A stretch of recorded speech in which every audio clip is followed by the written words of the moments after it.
also smells very nice as well. This is a black plum and rhubarb by Mowgli and Moon. Very nice.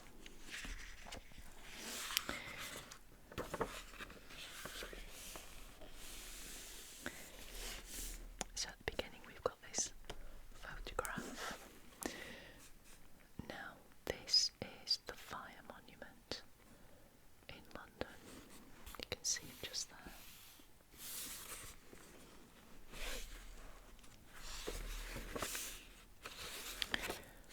We are going to go straight to chapter 1. The Great Fire of London in 1666. Chapter 1. London in the year 1666.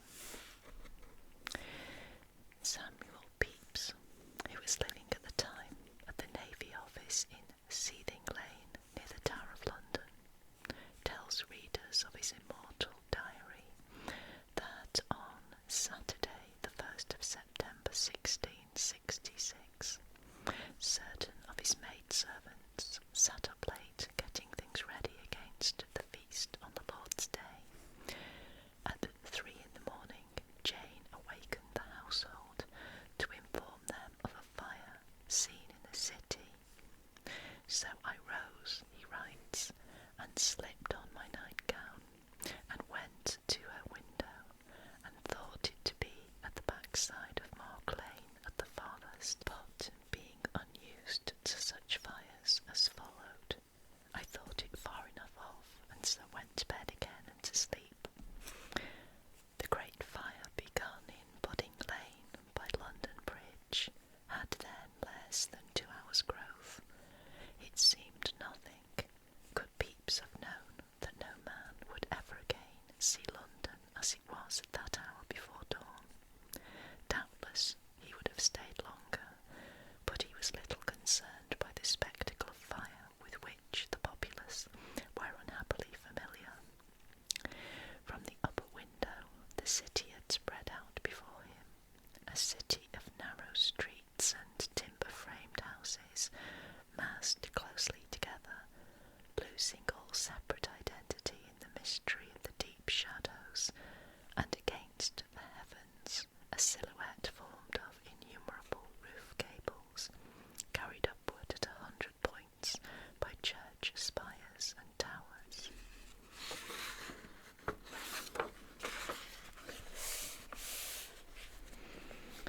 The London that perished in the Great Fire of 1666 was not the London of Charles II, but a city much older, with medievalism born upon its face. The distinction is often forgotten. Historical events hurry by, and never in such haste as in the first half of the 17th century. 50 years only had passed since Shakespeare died, the 23rd of April, 1616. In the plan of its streets and the elevation of by far the greater number of its buildings, the city of London survived exactly as Shakespeare had known it. Much had been added west. The unceasing creep of the town westward, which the fire was destined greatly to accelerate, had started long before that portentous event. Shakespeare's familiar Bankside was altered in character, since its theatres had ceased to attract play-loving citizens across the river. But the old city within the wall, amidst which the fire chiefly raged, that was the same, and in the liberties the buildings destroyed were mostly standing in the poet's own day. Shakespeare's London disappeared in the fire, disappeared wholly, save for a small area left immune about the eastern and northern wall, which lies like Crosby Hall in Bishopsgate, the Norman Tower guarding the river entrance, and Barking Church nearby, St. Olaf, Hart Street, St. Bartholomew the Great, Smithfield, and a few others beyond the limits reached by the flames,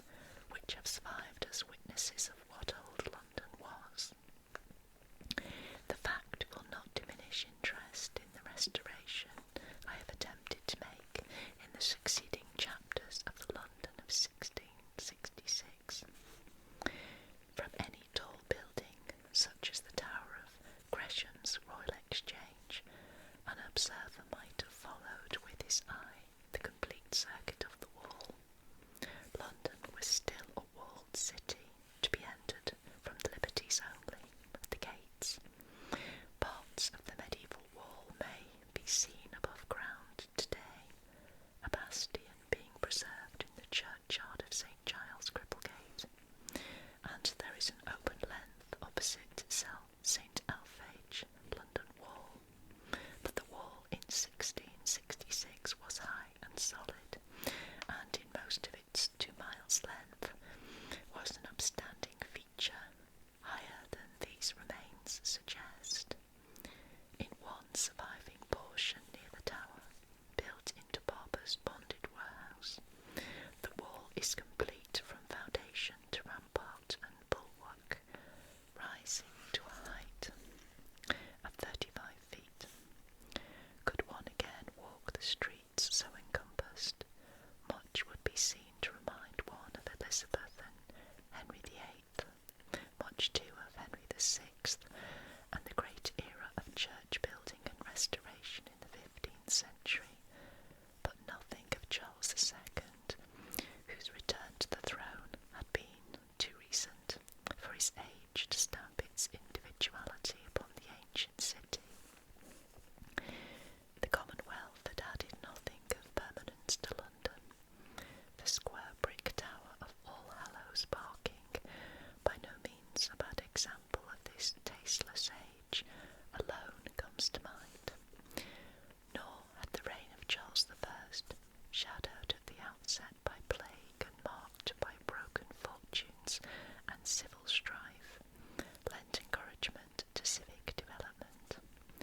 Of the period of James I, a good deal was standing in the liberties of old time, the suburbs of London, and so called in 1,000 documents.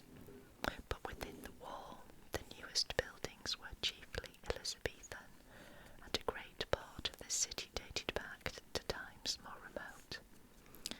The streets followed the lines laid down centuries before, and were as tortuous and narrow as you may find them today in any continental town where medievalism lingers. The Restoration enlarged a cleavage already begun in London's life. Royalists who returned with the king no longer came to dwell in the city, finding their father's houses diverted to other uses or unfitted for their reception. They settled by choice in more pleasant and open places nearer the court, about Lincoln's Inn Fields, where Inigo Jones in the previous reign had begun a great scheme of building, or farther west at Covent Garden, a quarter growing in favour with the fashionable mode. Henrietta Street bears the name of Charles I's consort. Some sought sites as far distant as Pall Mall, St. James's and Soho Fields. The courtiers affected to despise the cits, and the merchants, still Puritan at heart for a large part, whose interests were narrowly confined to the state of the markets and the safety of their own souls, went about their affairs little concerned with the frivolities and licentiousness of Whitehall. They were less troubled with the unrighteousness of the age than were their divines. Greater London in 1666 loosely covered perhaps twice as much ground as at the time of James I's accession, but it had spread west. Within the wall it remained unaffected.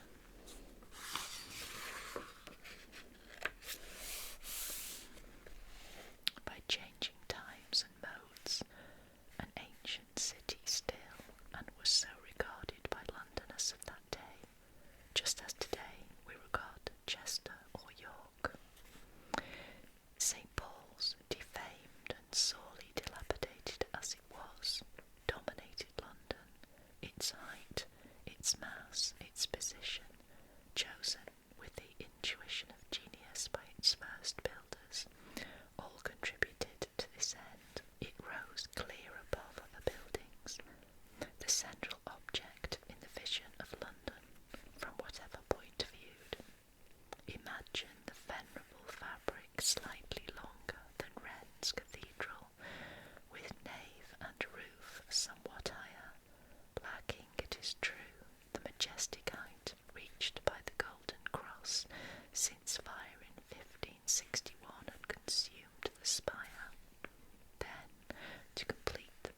this vast mother church within the city's restricted area were grouped the belfries and spires of 109 daughter churches.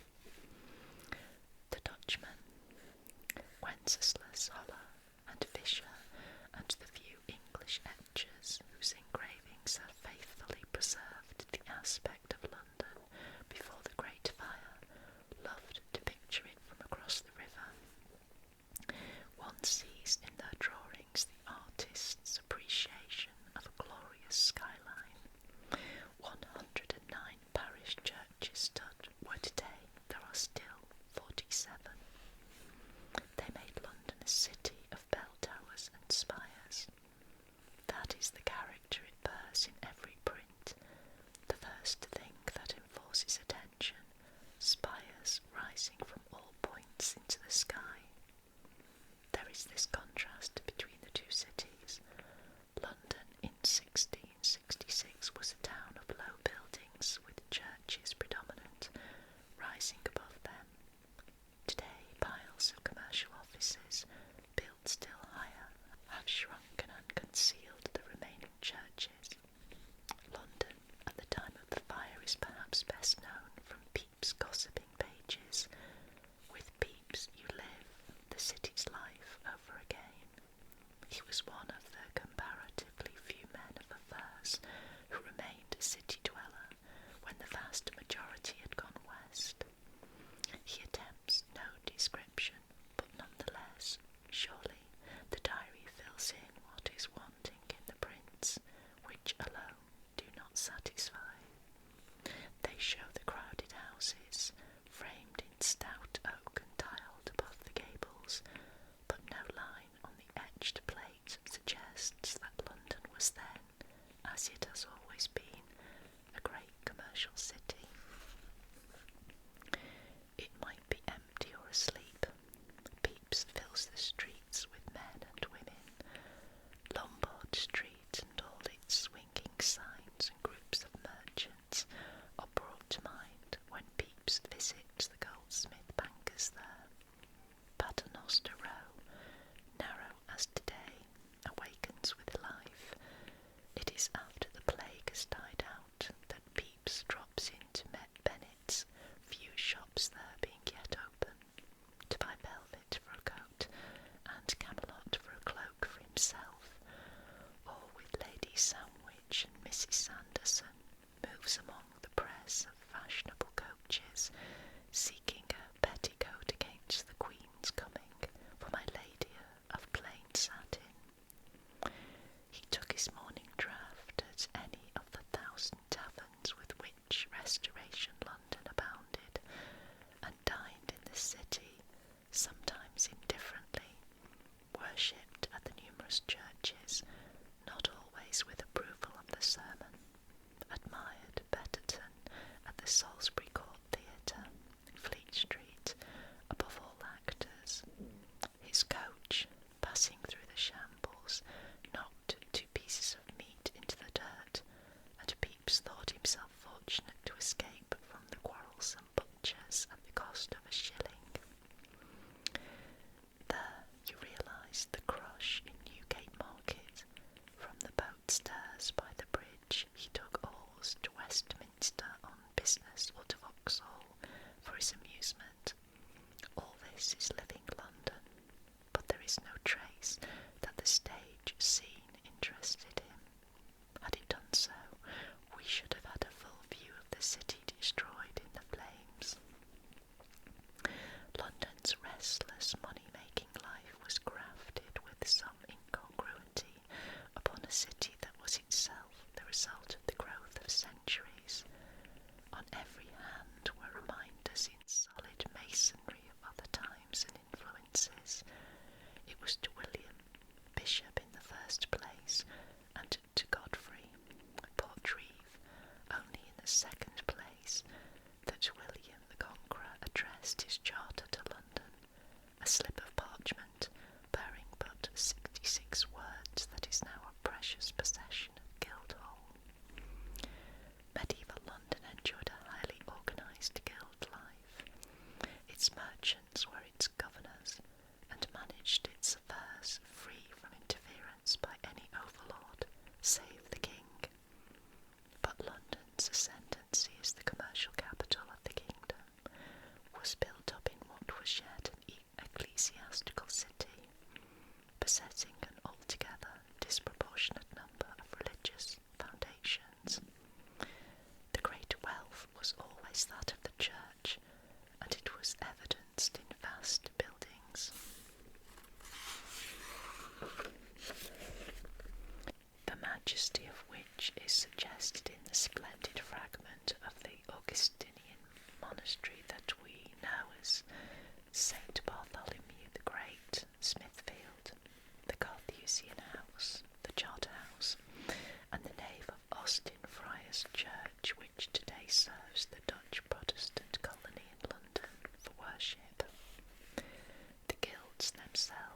monasticism by Henry VIII had done much. The great Dominican priory at Blackfriars, whose arrogant magnificence is bitterly recalled in Piers Plowman's verse, the windows full of gay glittering glass glowing as the sun, was brought to the ground, as was the Carmelite priory at Whitefriars, the little baby nestling within the city wall, and much else. London was littered with ruins for years afterwards. The dispossession of the Abbot's town mansions, followed by the driving out of the provincial bishops to their sees, helped still further to change the face of London.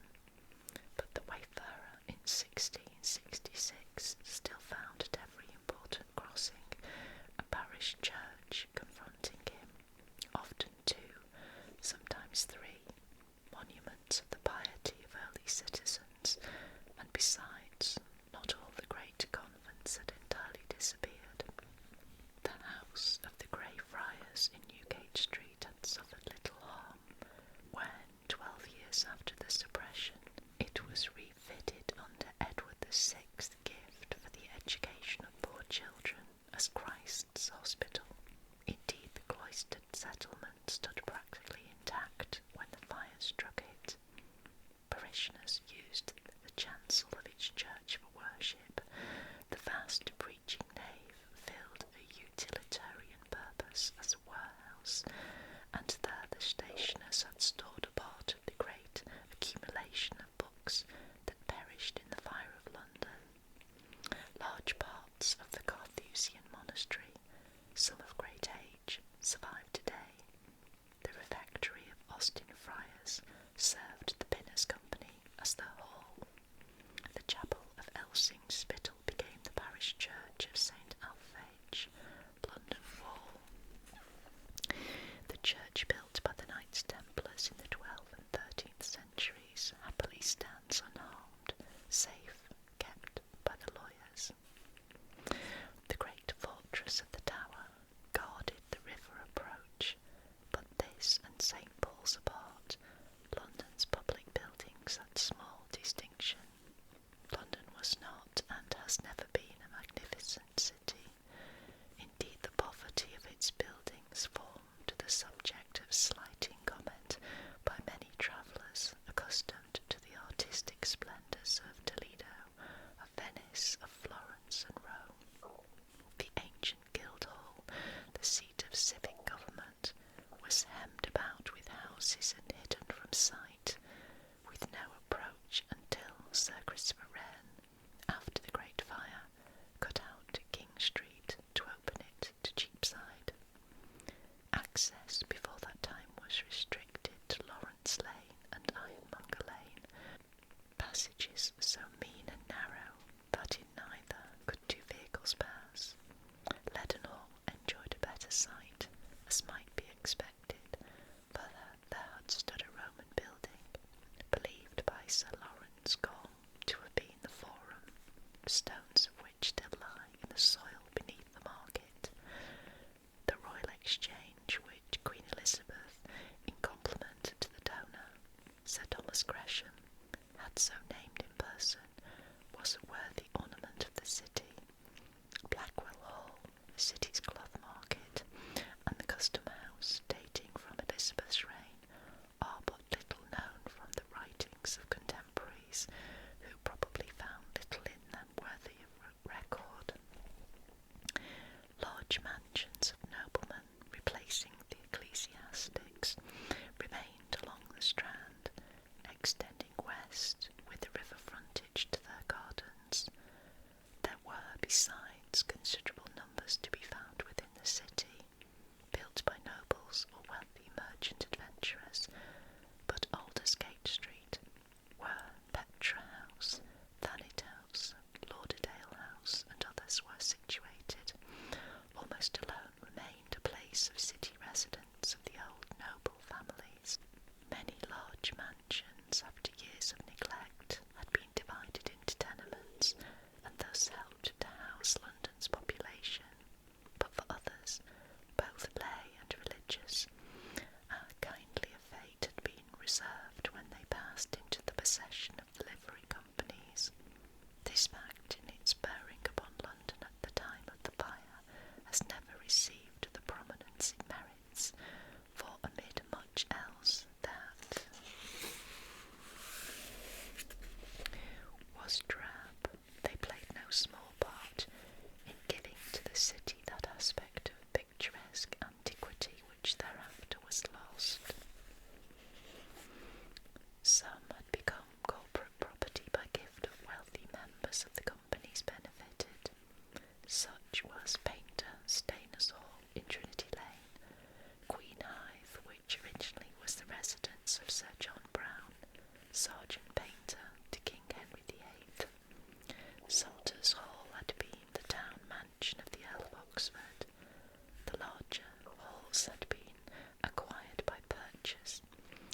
some amongst them being the most ancient buildings in the city, and these were destroyed by the fire.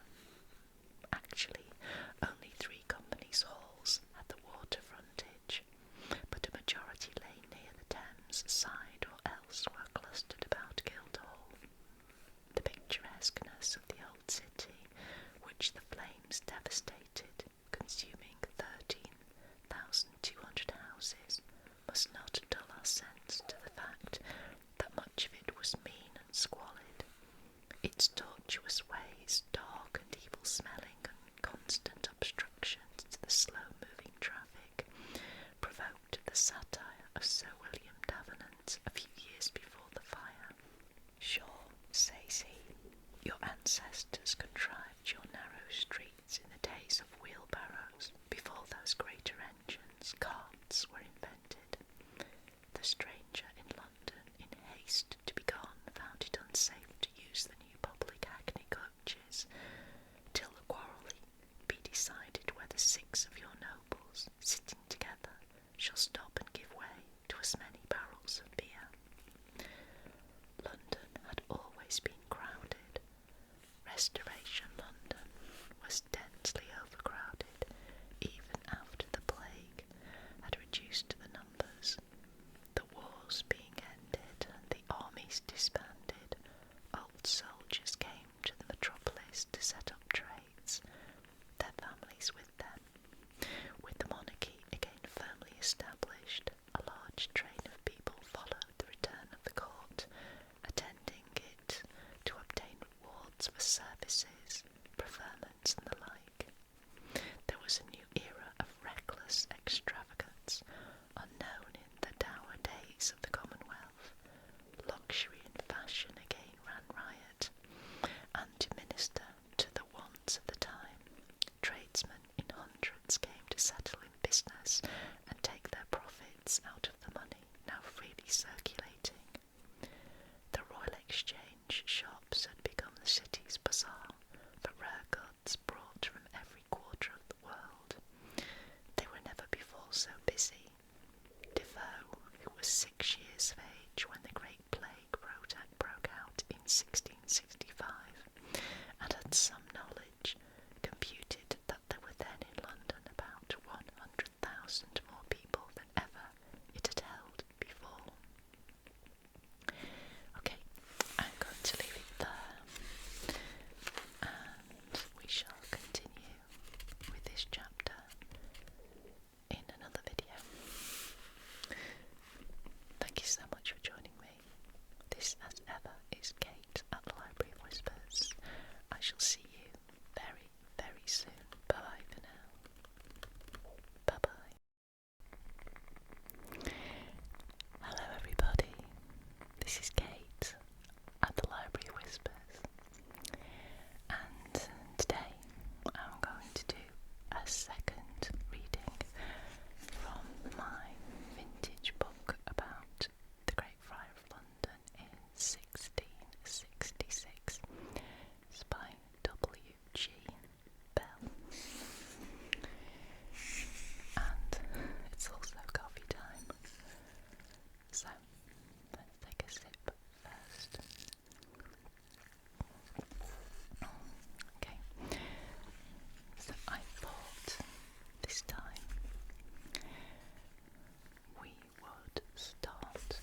Hubert's confession upon which he was hanged, nor the disclaimers of the baker himself affect the judgment that must result from a calm consideration of the evidence, that the fire in its origin was due to carelessness and was not criminal.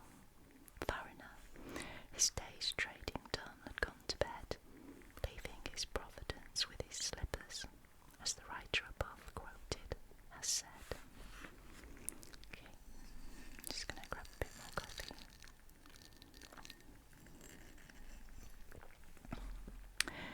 A pile of relighting the fire was by the side of the oven, according to one statement, within the oven, and some flitches of bacon hung nearby.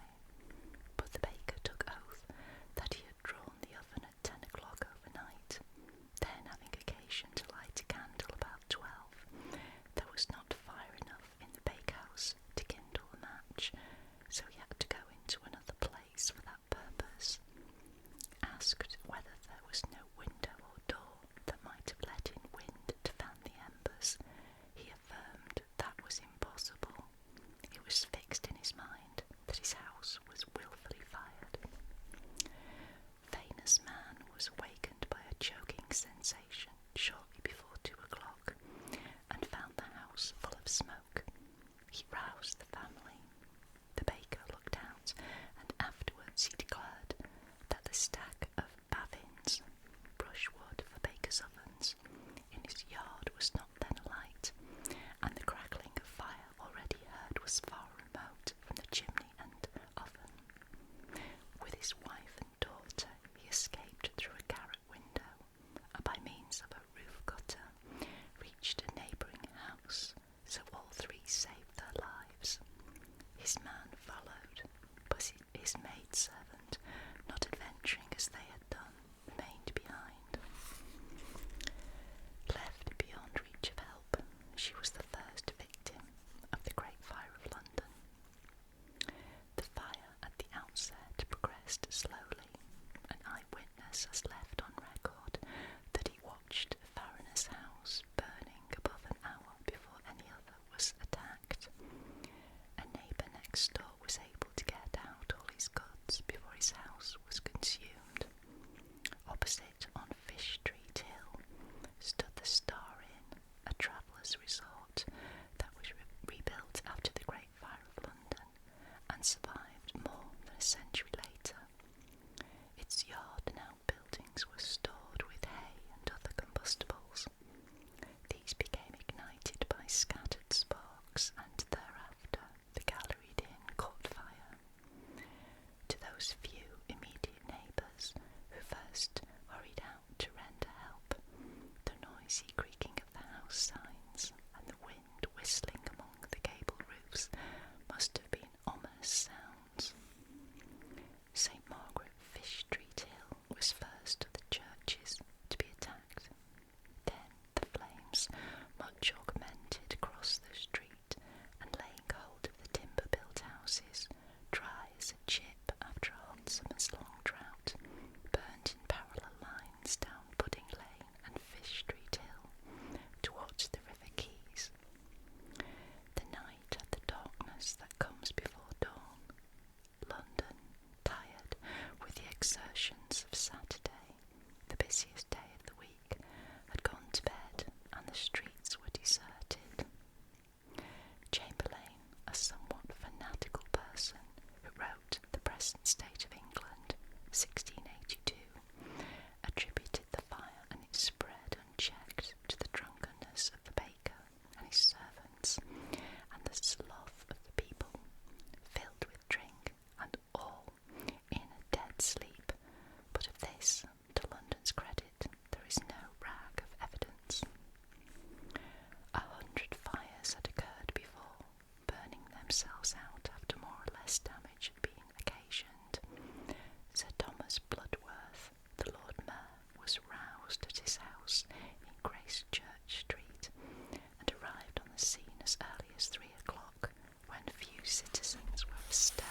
bodies received for burials since the previous Lady Day. The plate was little but shattered walls ready to fall, and the flames bursting through the belfry stages leapt to the height of the tower, which was a conspicuous object to those crossing the bridge. They gave the first signal to London that a fire of unusual magnitude had to be met. St. Magnus Parsonage House in the adjoining churchyard alley was quickly wasted. London Bridge lay in the direct path of the fire. Now,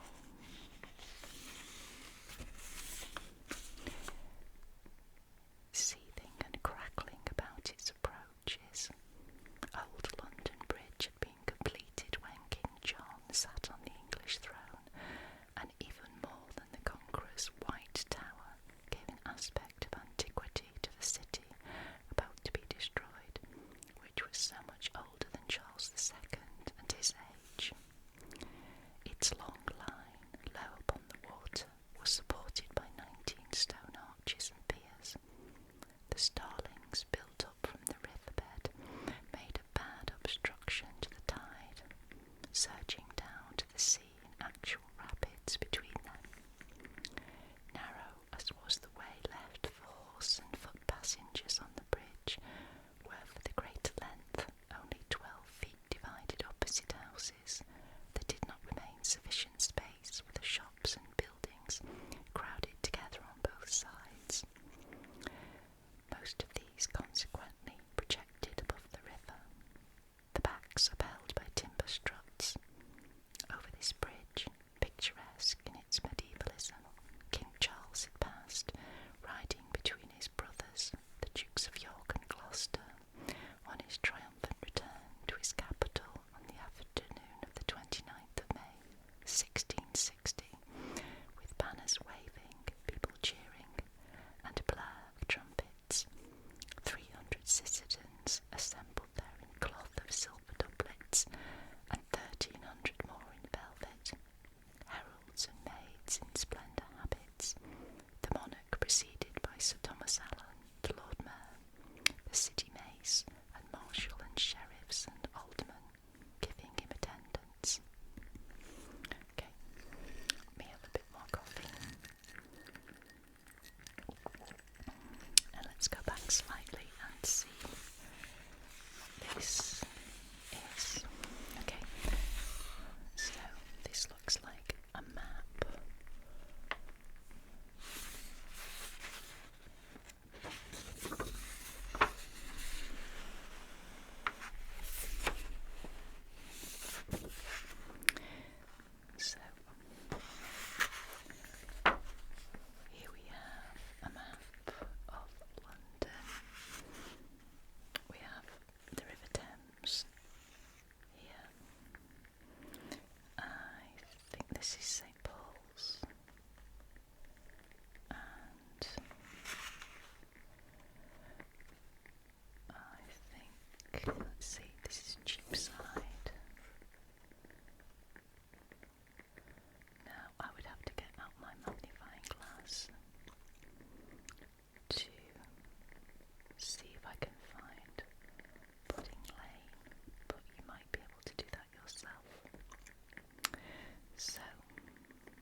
stairs had been responsible for this earlier fire, which consumed 42 houses and burned for 8 hours. St. Magnus Church, though in the gravest peril, escaped on that occasion, and in gratitude, therefore, a devout parishioner, Susanna Chambers, left to the parson a yearly sum of 20 shillings for a sermon to be preached in commemoration of God's providence. The progress of the fire upon the bridge was only stayed when the flames reached the first clear space above the water. The flames of 1666 followed the same course, burning through the gate tower and laying low the new houses, rebuilt 3 stories high and again timber framed, and timber strutted. Overhanging portions fell into the flood below and floated away, the rest collapsing upon their foundations. The road was thus blocked, the way being made impassable to any who might have combated the flames. Fortunately, the open space which served so well in 1632 served again 34 years later, and there the fire stopped.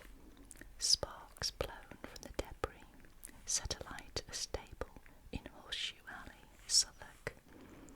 After 2 houses had been involved, the fire across the river was stayed by the pulling down of a third.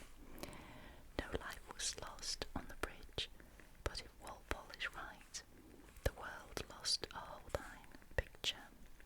He says, "The father of Lord Treasurer Oxford, passing over London Bridge, was caught in a shower, and stepping into a goldsmith's shop for shelter, found there a picture by Hans Holbein, who had lived in that house, and his family. He offered the goldsmith £100 for it, who consented to let him have it, but desired first to show it to some persons. Immediately after happened the fire of London, and the picture was destroyed." The anecdote is interesting, but Holbein could not have lived in this identical house, for all those burnt on the bridge in 1666 had been rebuilt long after the painter's death. About 1/3 the length of the bridge was cleared of the buildings encumbering it, but the damage went down. Arches and piers that had stood firm with centuries' use were left insecure when the stones had cooled. The bridge house spent £1,500 in necessary repairs before the leaseholders could attempt to rebuild. The keyed wooden structure known as Nonsuch House was the wonder of the bridge. The drawbridge and the remaining houses towards Southwark were not touched by the fire, and survived for Hogarth and other delineators of a later day to hand down to posterity. High above the Southwark Gate Tower, the impaled heads of traitors were raised beyond reach of the flames, though scorched, it may be, by live sparks drifting in the wind. The company had received new additions since King Charles's restoration. With rope and axe, the regicides had suffered death and dismemberment, and the heads of some had been chosen for display here.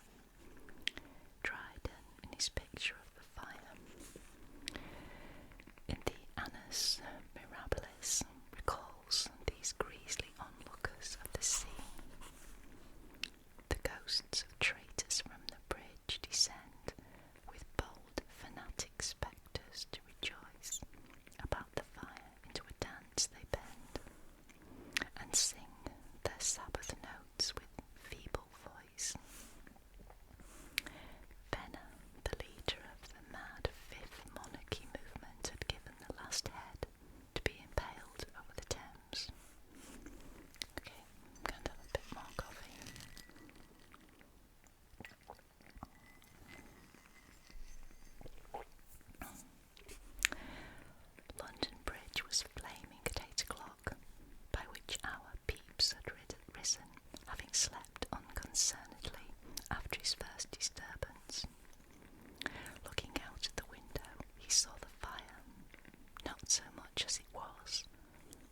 buildings made less display in the daylight, and farther off, by and by, Jane comes and tells me that she hears that above 800 houses have been burned down tonight by the fire we saw, and that it is now burning down all Fish Street by London Bridge. So I made myself ready presently and walked to the tower, and there got up upon one of the high places, Sir J. Robinson's little son going up with me, and there I did see the houses at that end of the bridge all on fire, and an infinite great fire on this and the other side of the end of the bridge, which, among other people, did trouble me, for poor little Mitchell and our Sarah on the bridge. So down with my heart full of trouble to the lieutenant of the tower, who tells me that it began this morning in the King's baker's house in Pudding Lane, and that it hath burnt down St. Magnus Church and most part of Fish Street already. So I down to the waterside, and there got a boat, and through bridge, and there saw a lamentable fire. Poor Mitchell's house, as far as the Old Swan, already burnt that way, and the fire running farther. Lord Fanhope had a Thameside mansion by London Bridge at a time when many noblemen chose the banks of the river as the most desirable dwelling place in all the capital. It had become Fishmonger's Hall by purchase, when, at the close of the 15th century, the salt fishmongers and the stock fishmongers united, and agreed that this should be their sole meeting place. Large additions obscured the original residence, which formed barely 1/4 of the buildings standing in 1666 west of the bridge near its abutment. A north-east wind blew the frames directly towards them. Fishmonger's Hall was the first of 44 companies' halls to be destroyed in the Great Fire of London. A tinderbox lay between it and the bridge, nests of dilapidated timber houses sinking into the last stages of decay, and crowded upon the slip of ground below Thames Street. Here the old stock fishmonger row overran the ancient fish market quay to the water's edge, and were intersected by foot passages that served as funnels to enlarge the fire. Watergate, Churchyard Alley, Red Cross Alley, now swept away. These were quickly reduced to mere foundations. Okay, let's have a bit more coffee.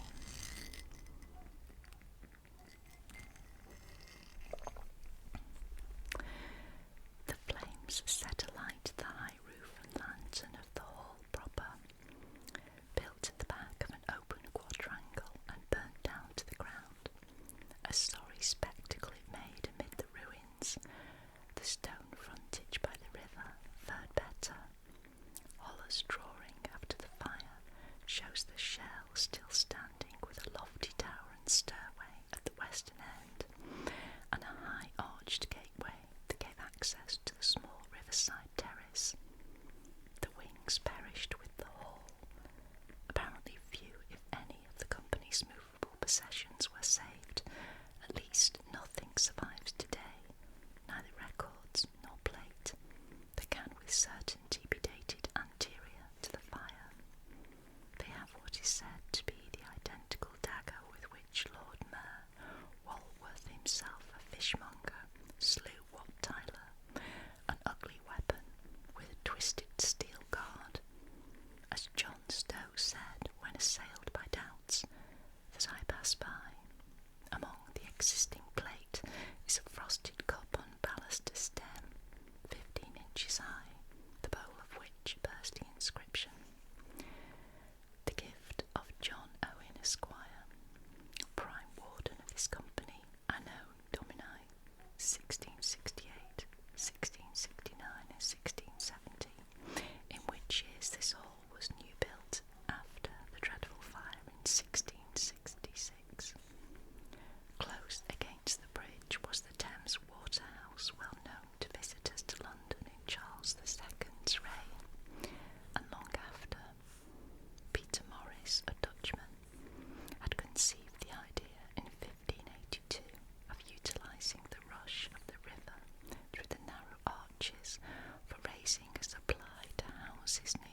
days so late as 1822.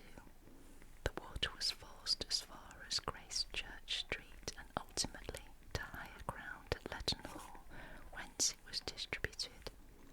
The flames of 1666, as they crossed the bridge, put the entire apparatus out of action. That was London's misfortune at the outset of the fire. While St. Magnus, low-lying near the river level and partly sheltered by the bridge, was steadily burning, another church was being consumed in flame. St. Margaret Fish Street Hill, ignited from the neighbouring houses, was completely destroyed. The church was not rebuilt, and today the open monument yard occupies its site. St. Botolph, Billingsgate stood in Thames Street, a few paces distant from St. Magnus, and suffered a like fate when the fire beat back against the wind. But the trend was westward. The fire ran along the riverside hours before it made substantial progress in other directions, and only with comparative slowness burned back from the water. The sun was southing when first the fire assumed the form of that bow of flame, ever widening and enlarging, that so impressed the imagination of Pepys and other eyewitnesses. The destruction of houses to clear a way in advance of the flames was suggested to Bloodworth soon after dawn, but the cautious Lord Mayor hesitated. The cost was great. Who shall pay the charge of rebuilding the houses? He asked those who so advised him, little appreciating the larger charge that London must needs pay. To others, who again pressed him to take this necessary course, he answered that he dare not do so without the consent of the owners. Thereby he brought down upon himself universal blame. Wise as were so many people after the event, they displayed a little wisdom, or prescience, in the actual time of crisis, none being able to realise that a fire started in a dirty, disreputable side alley could attain the enormous dimensions reached in its 4 days' onslaught. The first impelling thought of each man was to save his own goods, his last thought to collaborate in steps to save those of his neighbour. The pulling down of houses was seriously begun before noon. It was begun too near the fire. The flames were quickly upon the workers, driving them away even before a clearance could be completed. Then, crossing the debris, flames attacked the standing houses opposite. London awoke that Sunday morning not greatly perturbed, rising early, it is true, than is now the custom. We are told that the day was bright and sunny with a cloudless sky. The night, contemporary writers have pictured its alarms. The fire begins, says Vincent breathlessly, is quickly taken notice of, though in the midst of the night, fire, fire, fire, doth resound the streets. Many citizens start out of their sleep, look out of their windows, some dress themselves and run to the place. The Lord Mayor of the city comes with his officers. A confusion there is. Counsel is taken away, and London, so famous for wisdom and dexterity, can now find neither brains nor hands to prevent its ruin. Samuel Wiseman, writer of a poetic broadside, is in the same strain. And now the doleful, dreadful, hideous note of fire is screamed out with a deep, strained throat. Horror and fear and sad, distracted cries chide sloth away and bid the sluggard rise. Most direful acclamations are let fly from every tongue. Tears stand in every eye. I find nothing of this in the private letters and diaries which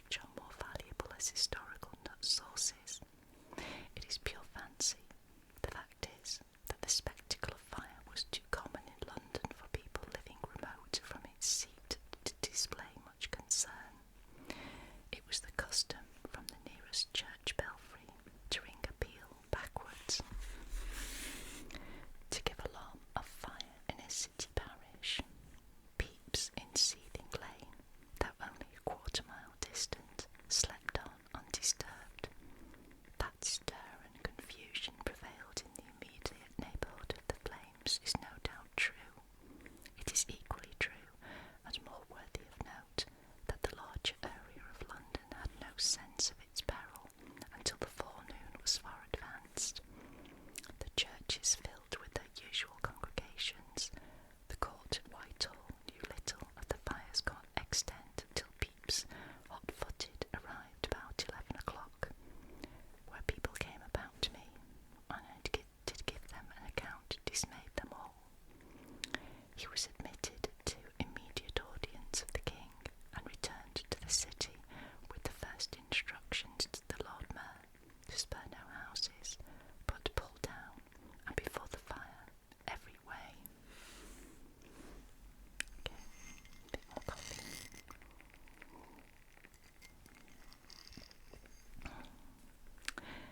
Live flakes scattered by a high wind and the first dense volumes of smoke rolling up from the bridge conveyed the message of London burning. The citizens, at first merely curious, became alarmed. They flocked into the streets and on the house roofs to see the fire, while yet there was so little to be seen, an idle rumour enlarged the tale. The public mind was uneasy, and filled with forebodings of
Westminster.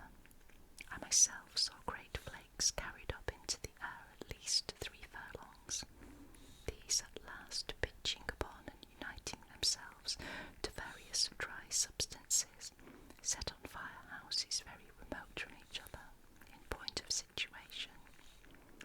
The ignorant and deluded mob, who upon occasion were hurried away with a kind of frenzy, vented forth their rage against the Roman Catholics and Frenchmen, imagining these incendiaries, as they thought, had thrown red-hot balls into the houses.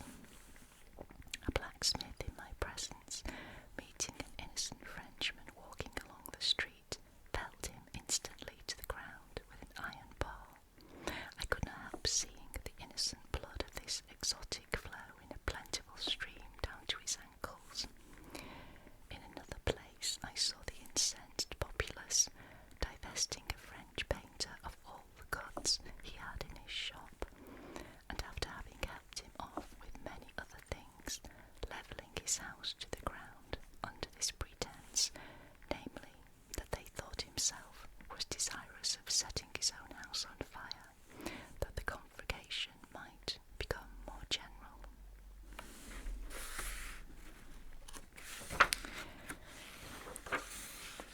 Okay, so I hope you enjoyed that little reading. Next time I will read chapter 3, The Riverside Fire.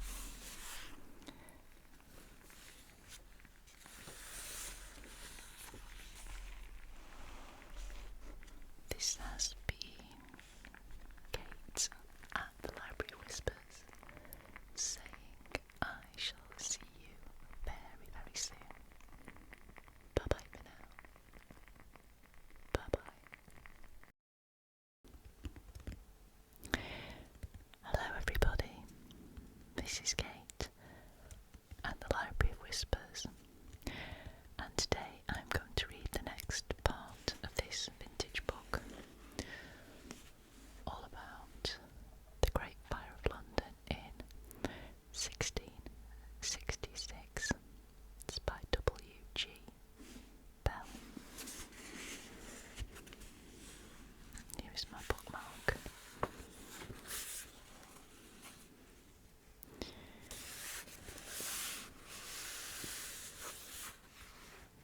This is chapter 3, The Riverside Fire. The storm which kept apart the English and Dutch fleets prepared for the anxiously expected engagement in the Channel, and drove some of our sloops of war in a crippled condition into port, served London badly. A fresh breeze had blown. For a week it increased in violence on Sunday, and continued with little change during the worst days of the fire, shifting at times a point or two, but never more, and always driving the flames farther into the city. Landsmen, mystified in such matters, spoke of the wind as coming from all quarters. A sailor's knowledge here is valuable. Captain Joseph Ames, whose ship was weather-bound at Blackwall Reach, unable to get down the river, says that on the first day of the fire the wind blew hard at east and north-east, and on the Thursday was still north-east. The city lay defenceless before the oncoming flames. Although warned by repeated fires, sometimes of considerable magnitude, the Lord Mayor and Aldermen had taken no effective steps to deal with the peril. Leathern buckets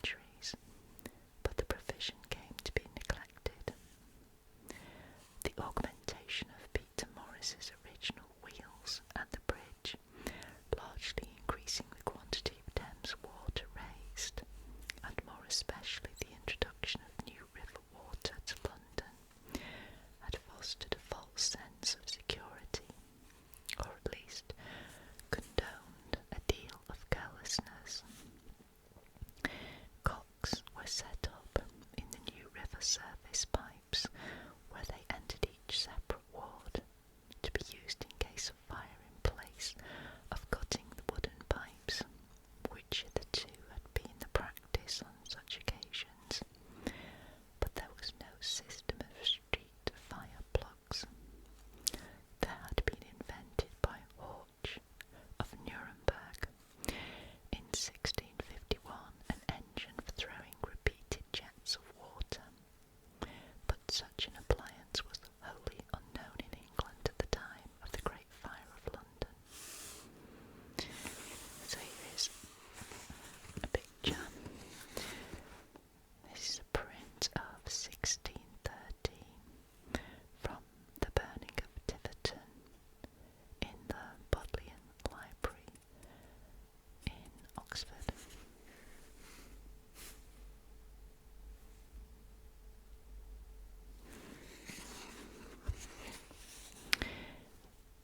In the Bodleian Library is a rare book of the reign of James I, which contains a print, this one, here reproduced, showing the whole fire service of that day at work.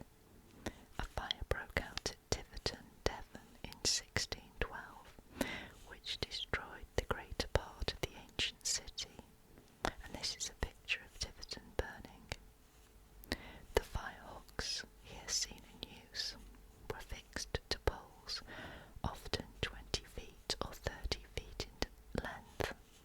The hook was thrown over the ridge beam of a burning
existence must always be kept in mind if one shall understand the terrible calamity of the Great Fire, which ultimately destroyed 13,200 houses and left some 100,000 people homeless.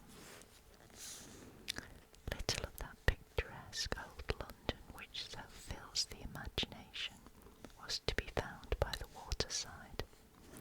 There was but one continuous street, itself narrow and low-lying. Thames Street was raised 3 feet when London was rebuilt. Along it the whole of the merchandise brought by river had to pass. The way was commonly choked by carts, and the wheels rumbling on the cobblestones, and cries of the carters urging their straining horses up the steep brow of the hill into the city made the place pandemonium.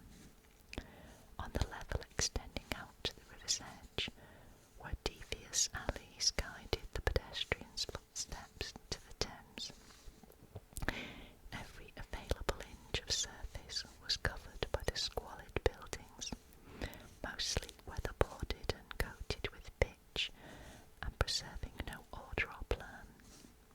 The wall of the Roman city had run by Thames Street, where remains of it have recently been found near the bottom of Old Fish Street towards London Bridge, and it is probable that all this land between the street and the river had been recovered from the foreshore in past centuries.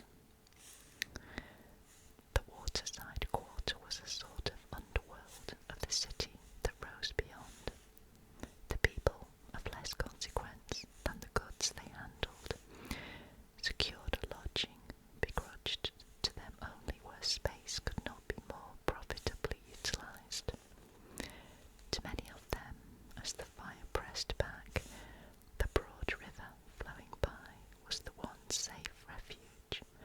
Goods and furniture snatched from the flames were flung into boats, and often in desperation into the tideway itself, to float with the stream and take the chance of being salved. The fire burned through block after block of this choked property, with much crackling of dry wood and uprush of smoke. It is plain that the poor appliances available were not generally used at the onset of the fire. The engines had no liberty to play, says a chronicler, for the narrowness of the place and the crowd of people, but some of them were tumbled down in the river, and among the rest that of Clerkenwell, esteemed one of the best. Homeless families congregated about the boat stairs, and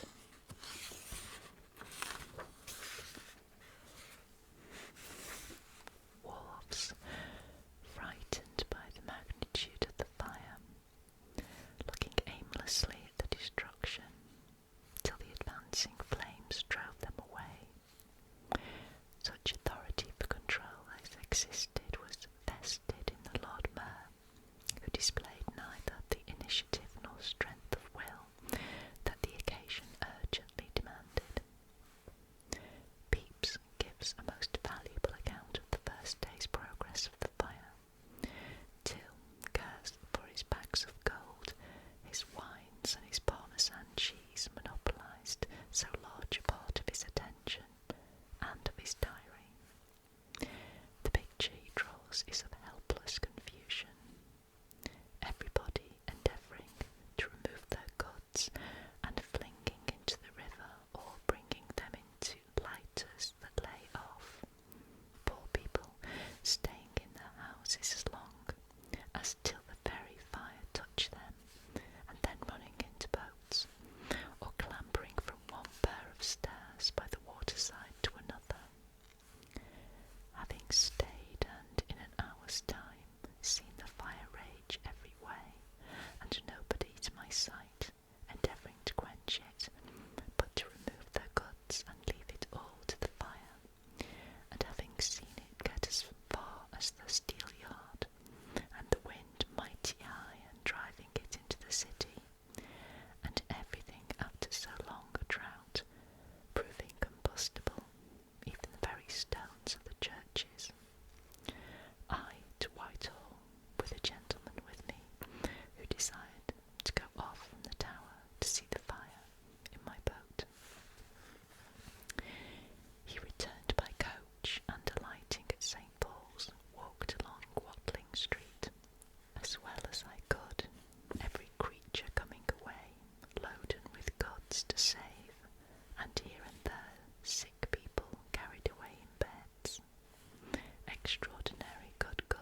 Thames side over the space of a quarter-mile was then alight. The old hall of the Dyers' Company stood near the water, where now is Dyers' Hall Wharf, an ancient building already far advanced in decay, but the company in 1658 had contemplated taking it down and rebuilding. Little was left when the fire had spent itself. The hall, with the armour contained in it, and much of the plate being consumed, though some part of the plate was saved. Near by the steel yard was Waterman's Hall, fated, like the halls of the fishmongers and dyers, to complete destruction. The watermen, busiest of all people in saving the property of others, seem to have shown no practical concern in saving their own. The fire was the wherrymen's harvest time. Their boats were at every man's disposal, at rates rising to ruinous sums as the fire progressed. It is to be suspected that so actively engaged were they upon these unconscionable bargains that few boats were available when the home of their own guild was imperilled. No plate or pictures of the Watermen's Company survived the Great Fire of London. Of the accumulated mass of papers and records dealing with the affairs of the Thames, they have today only 3 books dating before the fire: a register of binding of apprentices, October 1655 to June 1665, a book of bylaws and orders from 1626 to 1662, and a volume containing Privy Council orders. The rest were black carbon.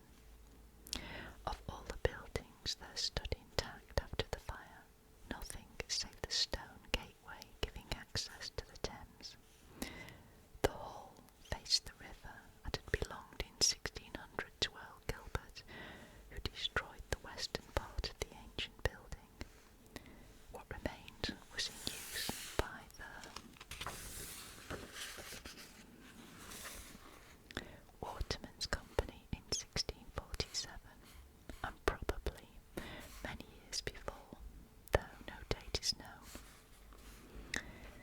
The flames sweeping along the Thames side at least did good service by ridding London of Cold Harbour's pestilential alleys.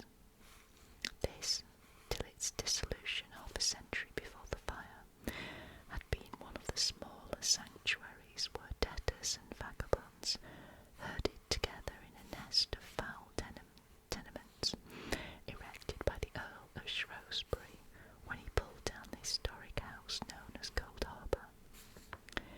The sanctuary figures in many of the early plays. It was entered from Thames Street by a passage at the side of All Hallows, the less.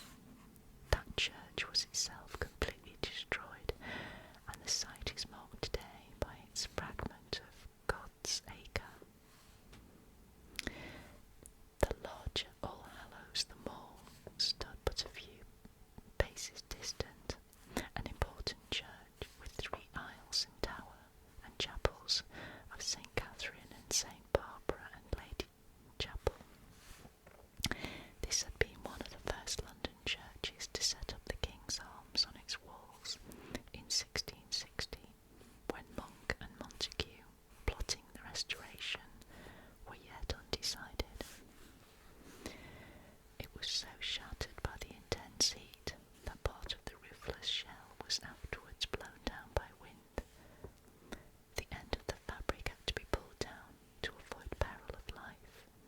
The steeple stood firm, and from the molten bell, metal recovered from the rubbish that strewed the floor, a new bell was cast and hung in the belfry in the year 1670.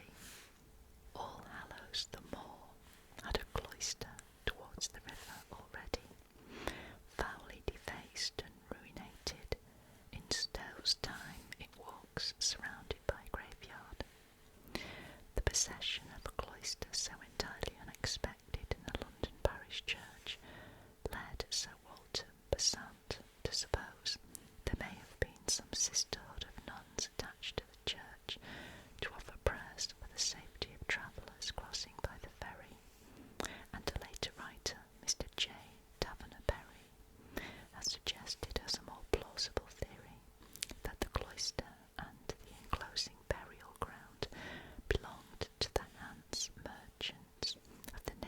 steelyard and had been formed by them as the Campo Santo in a foreign land.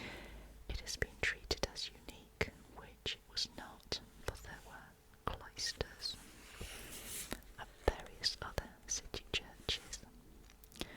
What the term implies is not clear, but these structures seem rather to have been covered ways from the street to the church door than to have followed the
was consumed above ground when the flames from Thames Street and the church joined, but there was preserved intact till our time an early crypt groined with stone ribs and supported in the largest of its 3 divisions by stone pillars. This historic house, one of many ancient city dwellings that perished in the Great Fire of 1066, belonged in the 14th century to that famous civic magnate, Sir John Pountney, 4 times Lord Mayor of London, but had borne other names since that of Pountney's Inn, from successive noble owners. The Dukes of Exeter and Suffolk had lived there. Then came Edward Stafford, Duke of Buckingham, and afterwards Henry Courtenay, Earl of Devon, and the Earls of Sussex. It was in Buckingham's brief day known as the Manor of the Rose, and is so referred to by Shakespeare in King Henry VIII, Act 1, Scene 2, wherein the Duke's surveyor discloses Buckingham's traitorous conversation.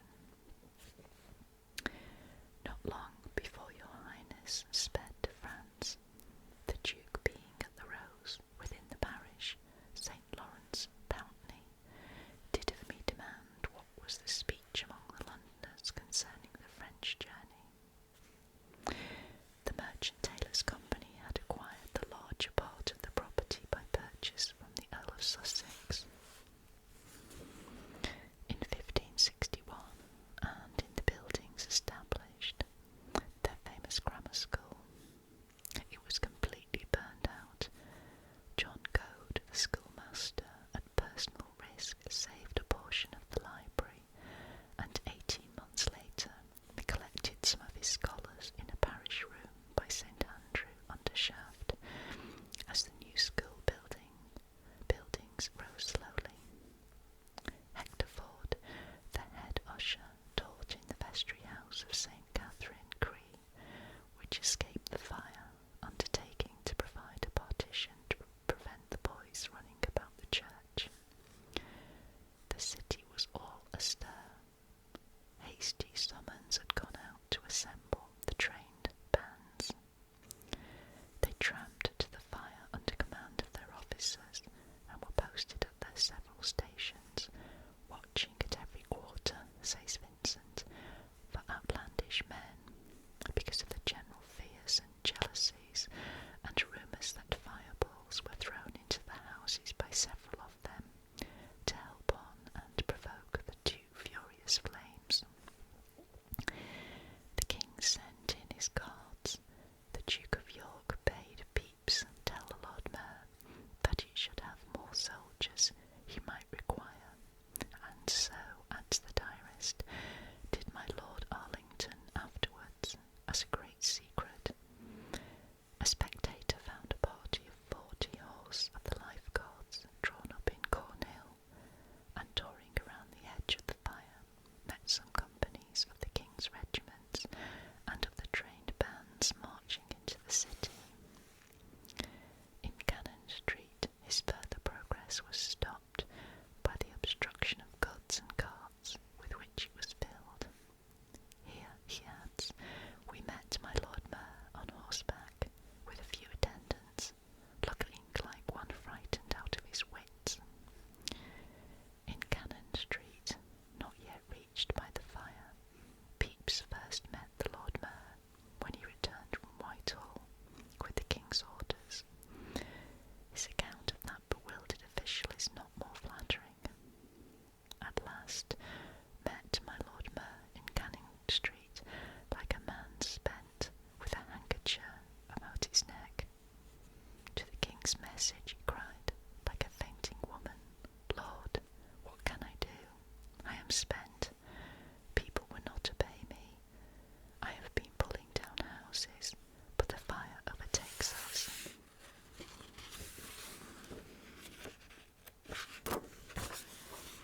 Faster than we can do it. That he needed no more soldiers, and that for himself he must go and refresh himself, having been up all night. So he left me, and I him, and walked home, seeing people all almost distracted,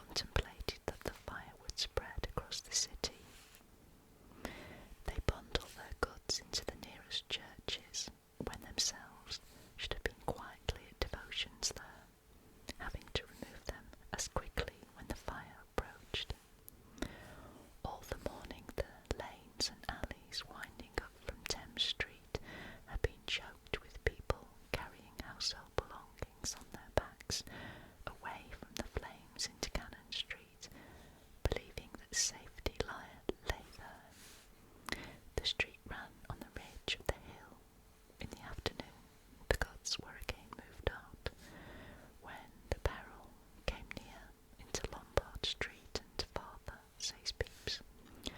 And among others I saw my little goldsmith, Stokes, receiving some friend's goods, whose house itself was burned the day after. The King and the Duke of York came down the river from Whitehall in the afternoon, rode in the royal barge, and Pepys attended them to Queenhithe. Legend tells that His Majesty watched Waterman's Hall, still burning from a tall house roof in one of the alleys by the Three Cranes in Vintry, and was so stirred by the sight, and so eager in giving directions for more houses to be pulled down in advance of the flames, that his own life was in some jeopardy. But little was or could be done, says Pepys, the fire coming upon them so fast. Good hopes there was of stopping it at the Three Cranes, above and at Botolph's Wharf, below bridge, if Kirby used, but the wind carries it into the city, so as we know, not by the waterside, what it do there. The Earl of Craven was one of a small band of noblemen who rendered London conspicuous service during the fire. William Lindsay Lord Craven, after long exile on the continent, had followed Charles II to England at the Restoration. He had remained at his house in Drury Lane when the court fled to Oxford on the outbreak of the plague, and with Monk and Dean Sancroft, who also stayed, tended to the wants of the poor and the afflicted. In the stricken city, his splendid activities and self-sacrificing work at great personal risk had won for him the affection of the citizens. It was no doubt at the burning of London that Lord Craven first acquired a passion for helping in the extinction of fires, which survived till near the end of his long life.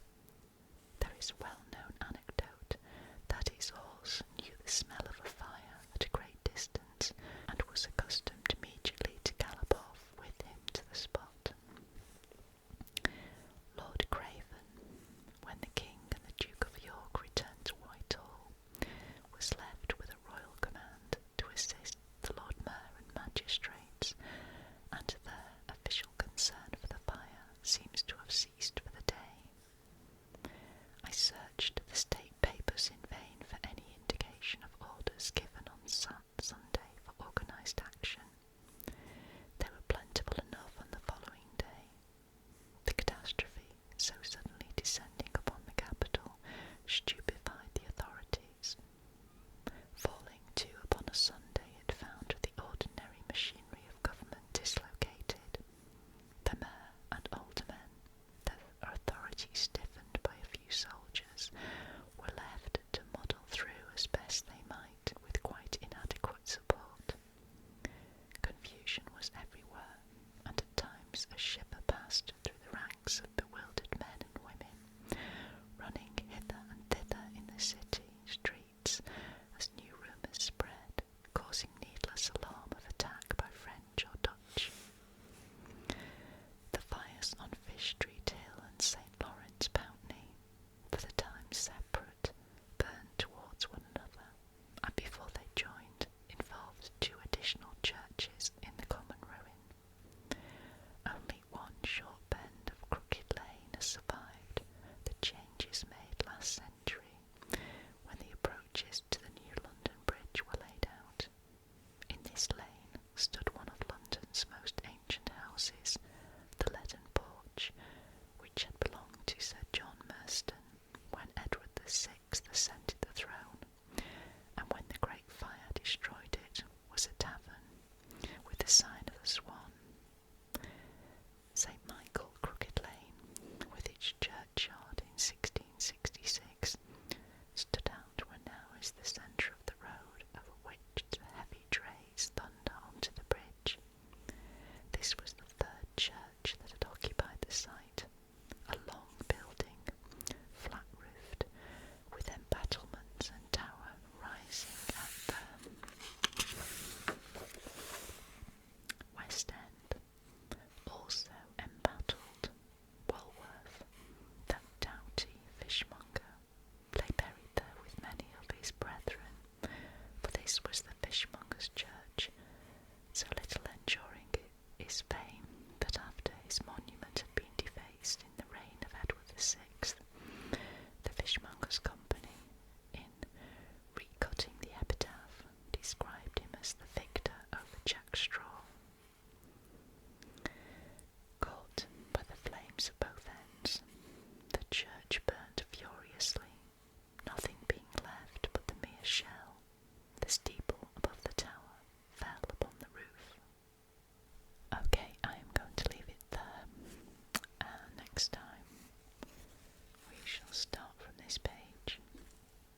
set of books, probably including more areas of London. So you can see I've also got an unlit candle. This is my lovely candle that was bought for me for my birthday a couple of months ago. It's by Birch and Brook of London, and it's called Library, and it smells of a library. Handcrafted in England. It's just perfect, and I just so wish that we had smelly vision and you could smell this as well with me. It's just gorgeous. So I'm going to light it with my clicky thing because I can't find my matches.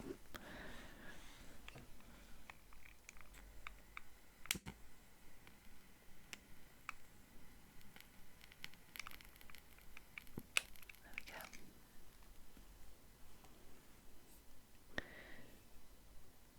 Lovely. Oh, love the smell. So I'm going to pop that there. So I'm going to get the waft of the library smell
feast of St. John the Baptist, 1542, in manner and form as the Causey or highway leading from Strand Bridge to Charing Cross had been made and paved. Holborn had been partially paved and mended in the reign of Edward III, but this was the first complete paving. The famous hospital for lepers, which formerly stood where St. Giles's Church now stands, was of course the most important feature in the early history of the parish, but it will be better to treat of that institution in another part of this volume. Mention is made in the reign of Queen Elizabeth of the immense line of thick forests extending from the village of St. Giles westward towards Tyburn and reaching for a very long distance to the north. This was the great Black Forest of Marylebone. Stowe gives an interesting account of a visitation to the conduits at Tyburn in 1562 by the Lord Mayor, Harper, and aldermen, and many other citizens, masters and wardens of the 12 companies, accompanied by their ladies in wagons, it being usual, after examining the state of them, to give a grand entertainment at the banqueting house. On this occasion, says Stowe, afore dinner they hunted the hare and killed her, and then to the dinner. At the head of the conduit there was a good number entertained with good cheer by the chamberlain, and after dinner they went to hunting the fox.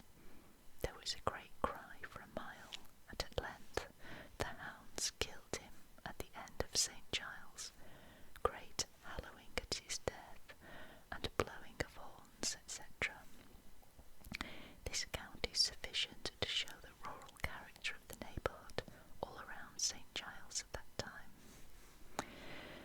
It would appear that the first signs of important increase in the number of dwelling houses made themselves visible upon the north side of the main road, which ran by the parish church eastward toward the city, and which answered very much to what are now High Street and Broad Street. In the reign of Queen Elizabeth, the inhabitants and houses of St. Giles in the Fields increased greatly, as was also the case with the city itself and its vicinity generally. The hospital had been suppressed in 1539, but the population nestled chiefly around its site, where the church still remained. In 1595, Holborn had extended west so as to nearly join St. Giles's Street, High Street. The old plans about this date show cattle grazing in fields crossed by footpaths, where Great Queen Street now is. The accompanying reproduction of Ralph Agus's map of London, the date of which is said to be about the year 1591, will render many of these points clear to the reader. Drury Lane is shown as a simple lane without a single house in it, save one Drury House at the south end, and the whole stretch of land between it and St. Giles's Church is represented as being open meadowland, untouched by the builder. Very much the same condition of things is shown by the map to have existed all over the area which modern Bloomsbury now occupies. Southampton House, situated very near what is now Bloomsbury Square, is represented as an outlying mansion standing in its own grounds and environed by large stretches of pasture land. Holborn, too, had no houses except round about where the entrance to Red Lion Street is, and also near the north end of Drury Lane. Early in the reign of James I, the meadows and lanes began to be built upon. In 1606, Great Queen Street was begun, and Drury Lane had some houses built upon its east side. Shortly after the year 1600,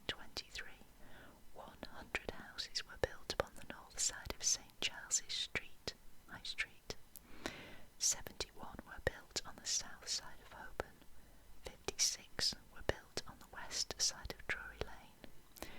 In Great Queen Street there were 15 houses, and in Bloomsbury there were built 136 houses. With the Restoration, a second grand era of building commenced in the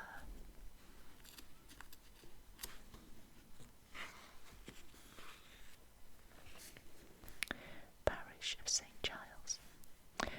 Lincoln's Inn Fields, which had been laid out and partly built by Indigo Jones, was further improved, and the houses finished on the south side of Queen Street, besides many individual mansions of importance erected. This spirit of building continued during the remainder of the reign of Charles II and during those of James II, William and Mary and Anne, so that at length the whole parish, excepting some parts of Bloomsbury, became entirely covered with houses.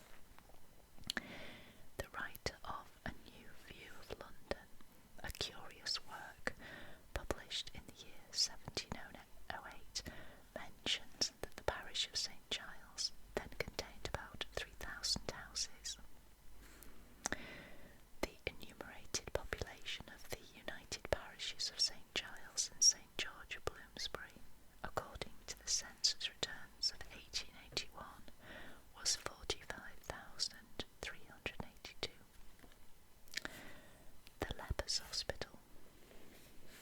It is recorded by Leland, the antiquary, that Matilda or Maud, daughter of Malcolm, King of Scotland, and the Queen of Henry I, in the year 1101, founded, over against the west suburb of London, a house for the maintenance of lepers, with an oratory and offices, called the Hospital of St Giles. By the charter of Queen Matilda, provision was made for 40 lepers, 1 chaplain, 1 clerk, and 1 servant. To meet the expenses of this establishment, the hospital was originally endowed with a sum of £3 per annum, a sum which was doubtless augmented by voluntary contributions. Henry II granted by royal charter substantial aid towards increasing the annual revenue of the hospital.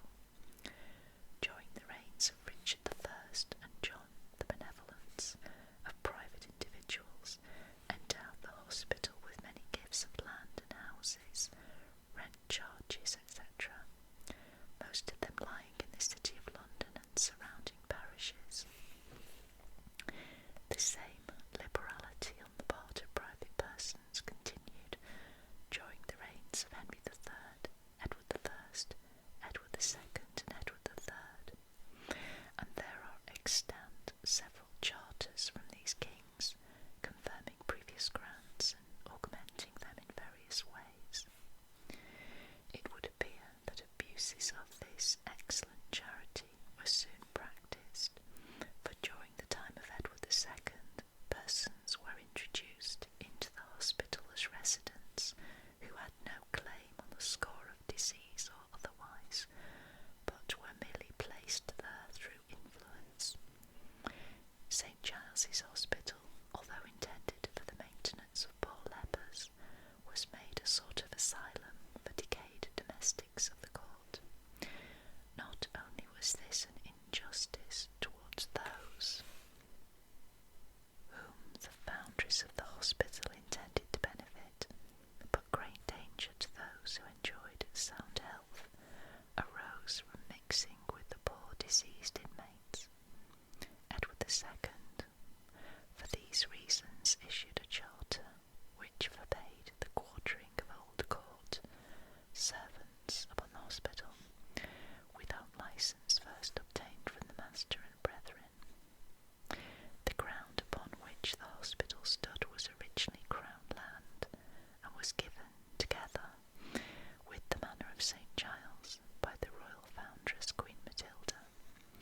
It consisted, according to the bull of Pope Alexander,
His next was to effect an exchange with the hospital, he taking the greater part of the hospital and its lands in St. Giles's parish, together with the manors of Feltham and Heston, and giving in return the manor of Burton St. Lazare in Leicestershire, although by this exchange St. Giles's Hospital lost its best estates, and in return received others more distantly situated and probably therefore of much less value. Henry seems to have been much too powerful to be resisted, and the master and brethren were compelled humbly to submit to an arrangement by which the best interests of the hospital were sacrificed. But this arbitrary assertion of the royal will was merely a prelude to what was soon to follow. In 1536-9, the general dissolution of the monasteries took place, and in the last named year, 1539, the hospital of Burton St. Lazare, together with its appendant cell of St. Giles's Hospital, was also dissolved. At this distance of time it is not very easy for one to appreciate clearly all the causes which led up to this wholesale spoliation, and which made it possible for a sovereign, by the weight of his own despotic power, to commit an act of such grave injustice to the inmates, and so much opposed to the spirit and intention of the pious founders and benefactors. Doubtless, the glaring abuses of monastic life, which the printing press was then holding up to ridicule, had to some extent unfavourably prejudiced the public mind upon the question, but it does not appear very fair or logical that the punishment for irregularities of monastic and conventual establishments should have been visited upon an institution such as St. Giles's Hospital, whose object was one of the highest and noblest to which it is possible for wealth and skill to be applied, the relief of the suffering and infirm or diseased poor.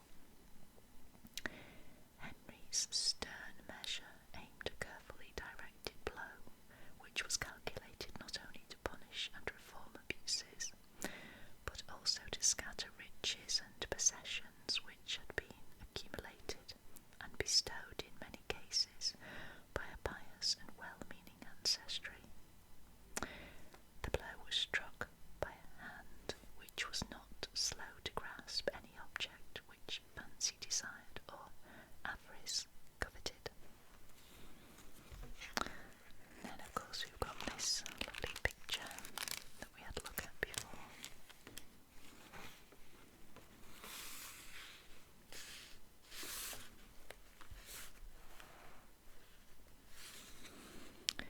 For 6 years, the royal spoiler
this, Duchess Dudley, who died in 1669, allowed an annual stipend to the sexton of St. Giles's Church to toll the great bell when the prisoners condemned to die were passing by, and to ring out after they were executed. Okay, so there are lots more sections, obviously. The map of St. Giles. So, chapter 2.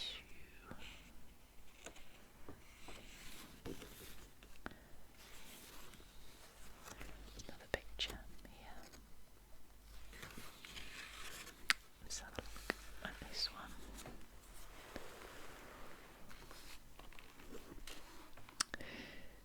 So this is the conjectural plan of St. Giles and the vicinity in the 13th century. Wow.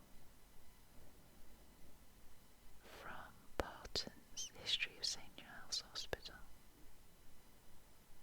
What a great map.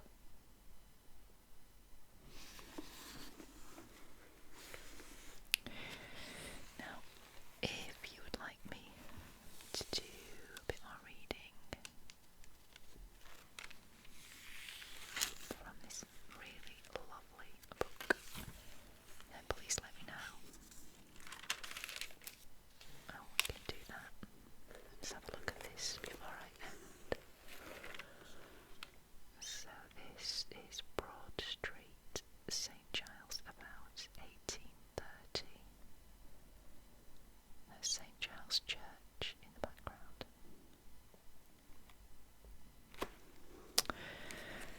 Okay, so we're going to end there.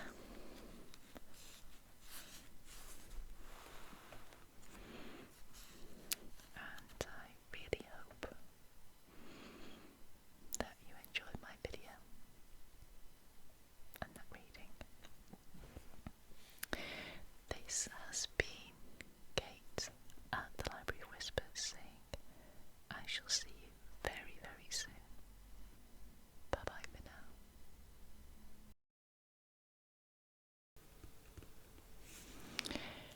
Hello everybody. Now I'm going to look today at Bradshaw's Illustrated Handbook to London and its Environs, 1862. Now this is a facsimile reproduction of this particular book, and I've had it for a while, and this was a very popular book of its time. Gave the traveller very useful information if you were travelling through London and the surrounding area.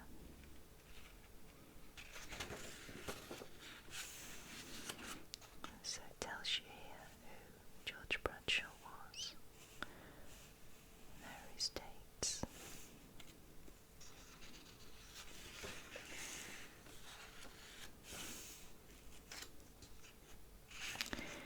So let's have a little read of the preface.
gentleman having called upon those ladies on their return from the city, he was addressed as follows.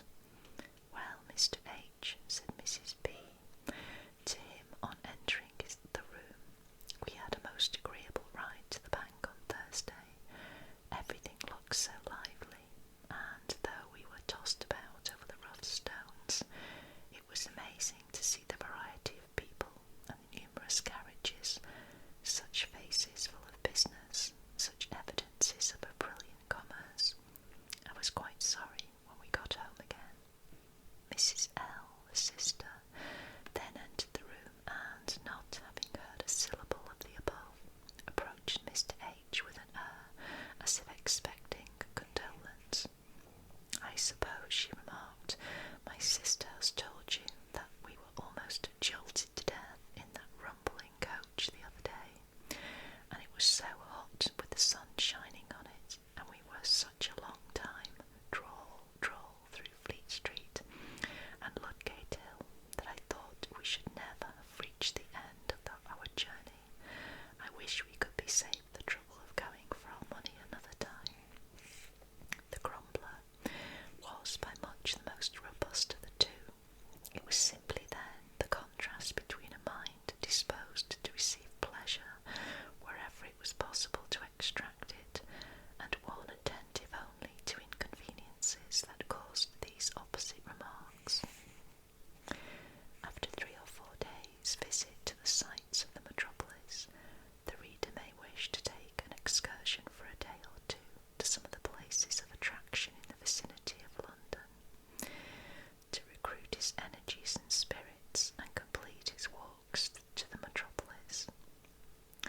Among the most attractive of these excursions are those to the Crystal Palace at Sydenham, one of the greatest treats imaginable, surpassing all conception, those to Windsor Castle, Hampton Court, Richmond, etc., etc., particulars of which will be found in the appendix, with the necessary information as to conveyance to and from each of these places. Okay, so I think what we'll do is we'll just dip in just at a random location. There's St. Paul's Cathedral, looking eastward from Fleet Street.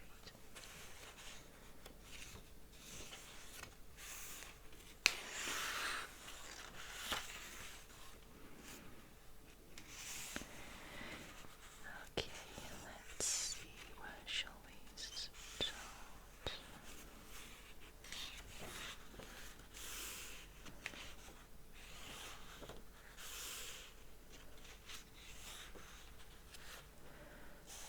Okay, so this is the route that you would take and the walk that you would go on.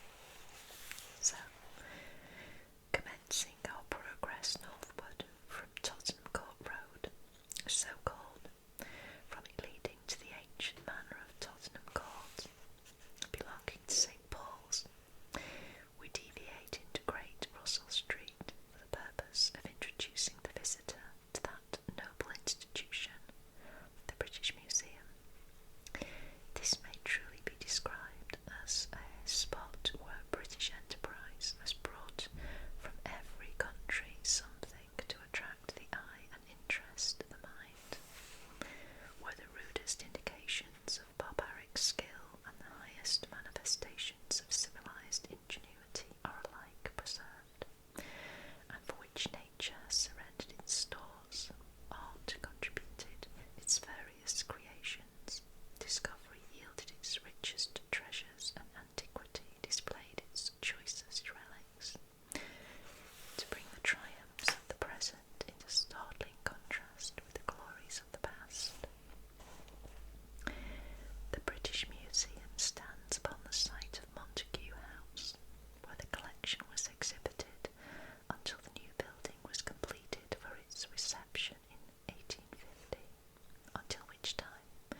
some skill herself as her own miniature figure of the genius of the Thames, which she holds in her arms, will testify. Passing on to the Mammalia Saloon, we find ourselves in a spacious, lofty apartment, around the walls of which are arranged the specimens of rapacious and hoofed beasts, whilst on the floor are placed the larger animals, among which will be observed the wild ox from Gillingham Park, Northumberland. A miscellaneous collection of animals of the monkey tribe will be seen in a number of the cases. Among these is a fine specimen of the black orang, a native of Africa. Passing onwards will be noticed the species that have prehensile tails with which they lay hold of branches, and thus in climbing have all the advantages of a fifth arm. The monkeys that are natives of America differ from those found in the other quarters of the globe, in having longer tails and no pouches in their cheeks. Case 18 especially presents some beautiful varieties, among which the bearded ape is conspicuous, and close to it is the rib-nosed baboon, that once was a great favourite at Exeter Change, where he had been taught the questionable accomplishment of drinking grog and smoking tobacco. The Eastern Zoological Gallery introduces us to a varied collection of birds that are alike distinguished by the richness and brilliancy of their colours, and the beauty and elegance of their forms,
was originally founded near the tower by Maud of Boulogne, the wife of King Stephen, and for centuries did the lowly turrets of St. Catherine attract the gaze and inspire the prayer of the outward-bound mariner. And through many generations was the topsail lowered in reverence to its tutelar saint, as the well-manned vessel, laden with the precious freights of early commerce, slowly passed along. But now in St. Catherine's docks the merchant ships of London ride over the spot where the convent once stood, and transplanted here, it affords to this day a comfortable subsistence to its lay sisters and brethren. At the nomination of the Queen's Consort of England, there are some extensive barracks in Albany Street, at the back of this portion of the park, under the title of the Horse Guards Barracks.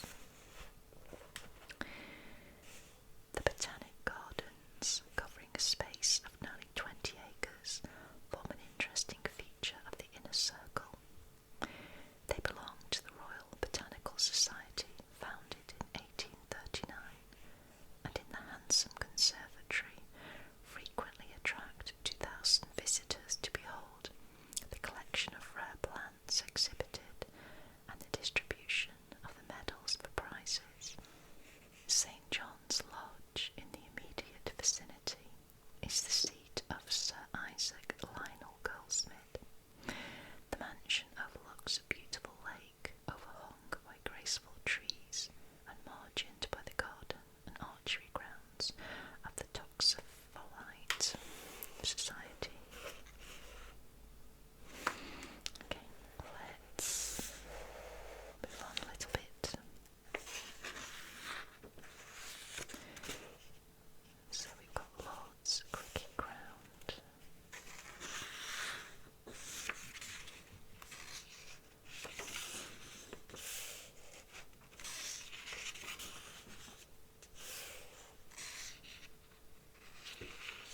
The Artillery Ground.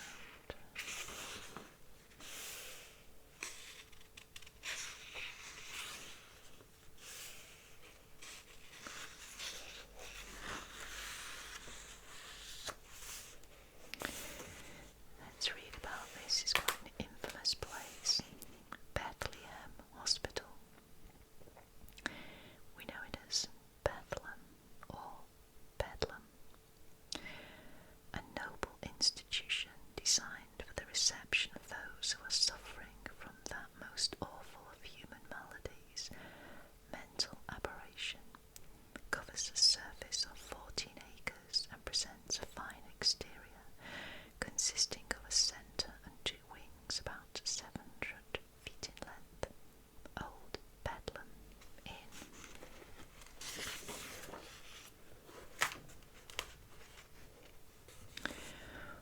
Moorfields having been taken down in 1814, the present structure was raised in St.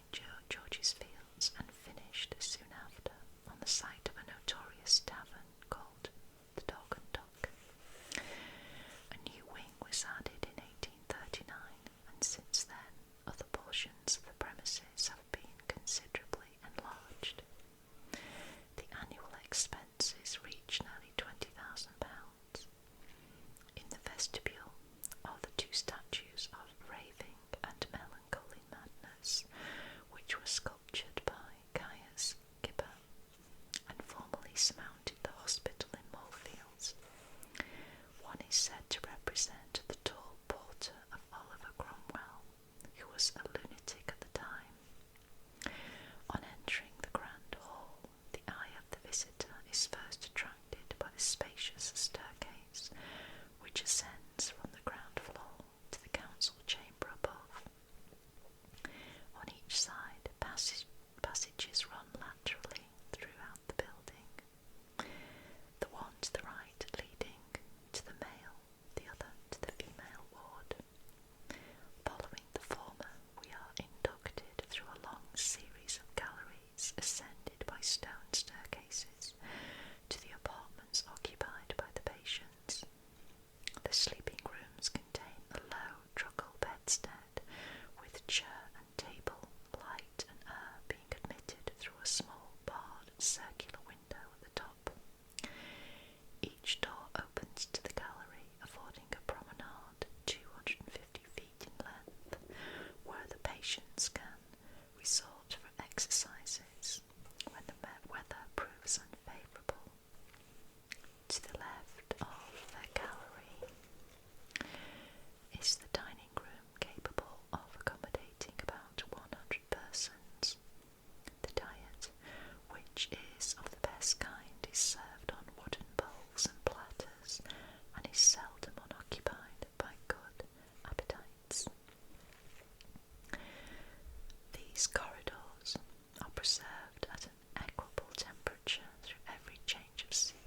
workshops are in another portion of the building, where those patients whom, from their previous employment, are qualified for their task may be seen working at their respective trades. A library is also at the disposal of those who may feel inclined to read and study. The freedom of ventilation and the establishment of baths accessible to all must not be forgotten as highly deserving commendation with the other arrangements. A proof of the general health and longevity enjoyed by the inmates may be found in the fact that Margaret Nicholson, who was confined in this hospital for attempting to stab George III, died here in 1828 after an imprisonment of 42 years, and James Hatfield, who was confined for a similar offence in 1800, only died as recently as 1841. During the year 1849, there were admitted 150 males and 194 females, discharged, cured 70 males and 106 females. By an order from one of the governors, visitors can be admitted on Tuesdays, Wednesdays, Thursdays and Fridays. The ratio of cures is said to be 59 in every 100. The general aspect of the patients is that of extreme contentment, excepting, of course, those labouring under particular delusions. Not the slightest restriction is visible throughout, and there are but few whose demeanour is violent enough to require more rigid measures. Kindness is the only charm by which the attendants exert a mastery over the patients, and the influence thus possessed is most remarkable, whilst the impression left on the mind of a visitor is that of a mournful gratification. It is yet blended with the feeling of intense satisfaction arising from a knowledge that the comforts of his afflicted fellow creatures are so industriously sought after and so assiduously promoted. Interesting.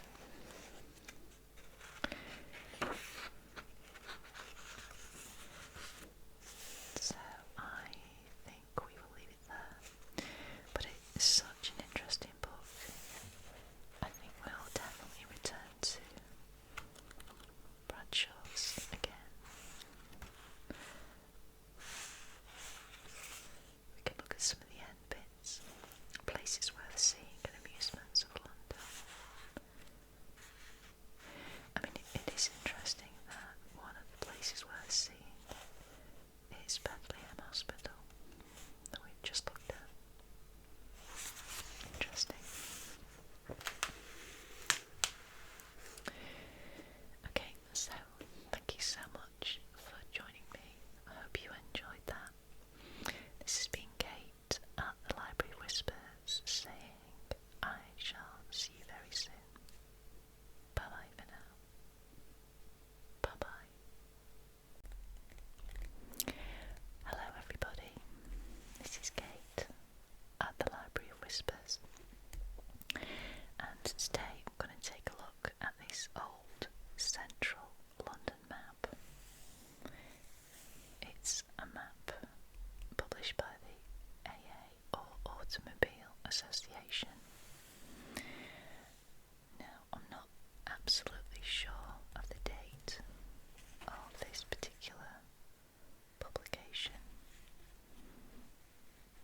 Maybe it will say inside, we'll see, but it's certainly an old map.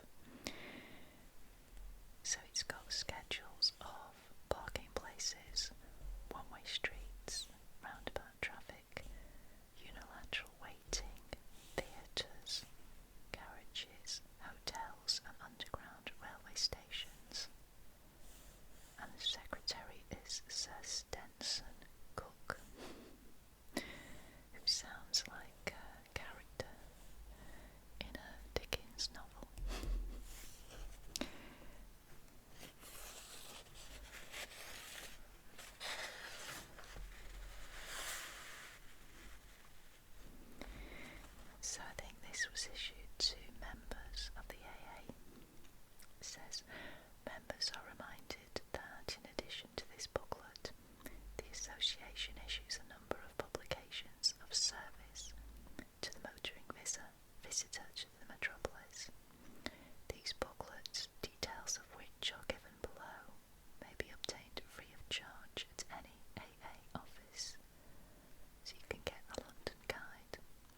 Just here we have the Houses of Parliament.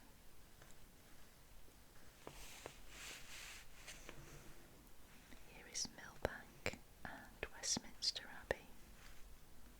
So Millbank down to Lambeth Bridge, across to the South Bank, and here we have Lambeth Palace.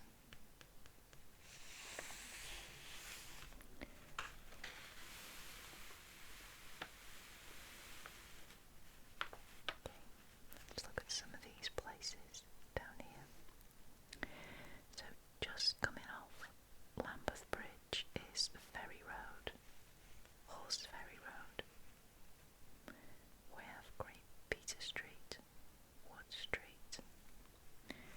Here is Great Smith Street and Marsham Street. Medway Street, Arnway Street, Old Pye Street, St Anne's Street, Great Smith Street, Orchard Street, Greycoat Place, Elverton Street, Rochester Row. Here is Vauxhall Bridge Road. So the Thames comes round here, and Vauxhall Bridge will be down here. We have Victoria Station. This is Howick Place, Thirlby Road, Ambrose Dean Avenue, Francis Street, and here is Westminster Cathedral. Palace Street. This is Grosvenor Gardens, Buckingham Palace Road. Okay, let me move the map over a bit more.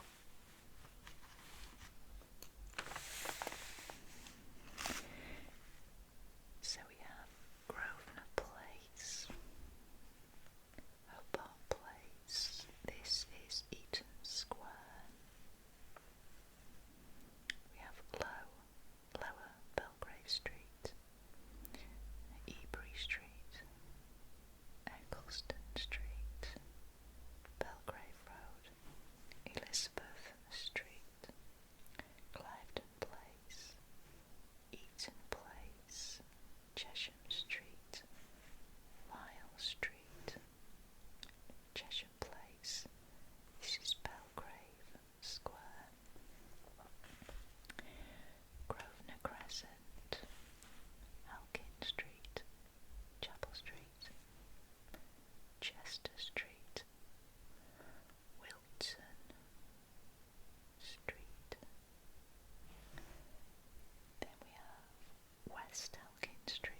Bridges Street, Half Moon Street, I like that name, Shepherd Street, Whitehorse Street, Brick Street, Hertford Street and Town Street.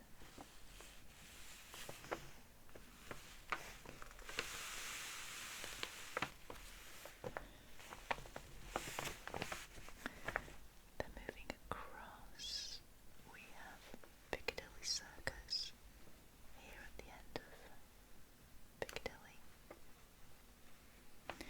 Here is the Royal Academy.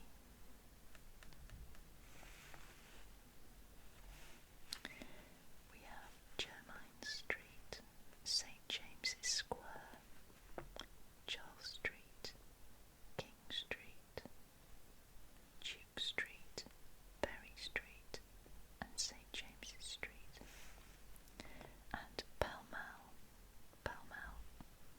of course, on the Monopoly board. Here is St James's Palace, and here is Marlborough House, just off the Mall. Admiralty Arch, Cockspur Street, Pall Mall East. Here is where the National Gallery is. Then we have the Strand, and onto the Strand over here.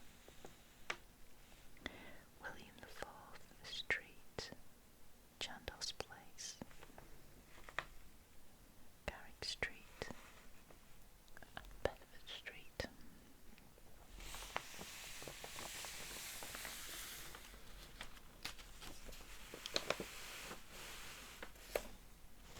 If we follow the Strand all the way round, we have this semicircular street called Aldwych, onto Fleet Street, which was famous for newspaper production many years ago. Here is Somerset House, just off the embankment.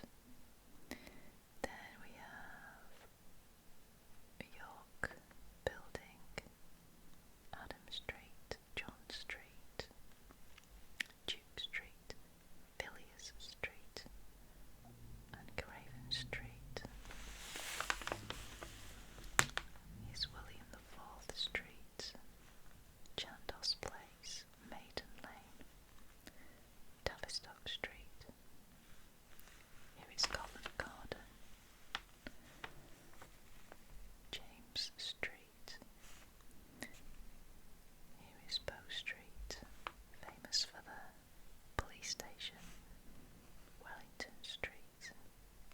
Here's Drury Lane, where you find all the theatres. Elton Street, this is Endell Street. Shorts Gardens, West Street, and here is Charing Cross Road.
seems like an appropriate one for the moment.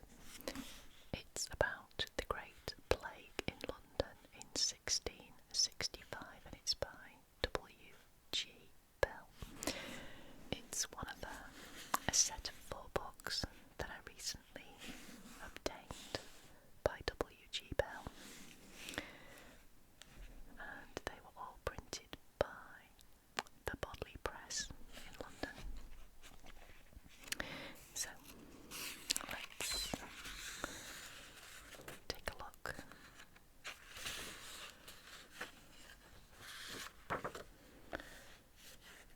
So this is Walter George Bell, and the books themselves were published originally in the 1920s, but yeah, so there we go. First published in 1924. This is the revised edition from 1951. Got different contents. So I think we're going to start with chapter 1, the first signs of plague, which is on page 1. So we've also got some illustrations as well. There's a preface and a preface to the new edition as well. Okay, so here we go. This is chapter 1. The Great Plague in London in 1665. First signs of plague. Late into dark December nights of the year 1664, London citizens sat up to watch a new blazing star, with mighty talk thereupon. King Charles II and his Queen gazed out of the windows of Whitehall. About east it rose, reaching no great altitude, and sank below the southwest horizon between 2 and 3 o'clock. In a week or 2 it was gone.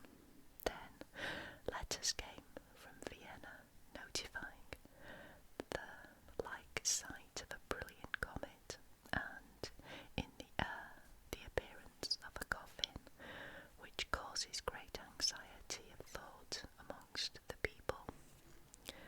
Erfurt saw with it other terrible apparitions, and listeners detected noises in the air as of fires and sounds of cannon and musket shot.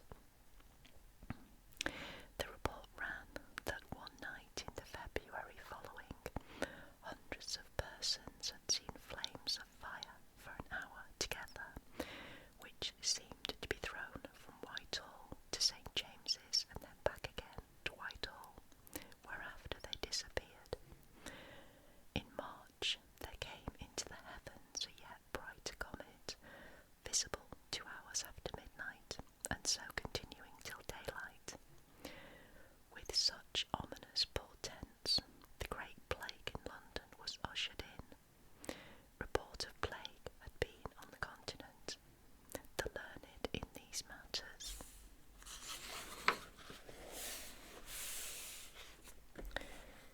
held the first comet to be propitious to England, but ominous to France and Holland.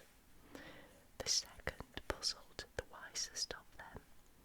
Astrologers found also in a conjunction of Mars and Saturn, which had occurred in November, a presage of war, pestilence, and famine.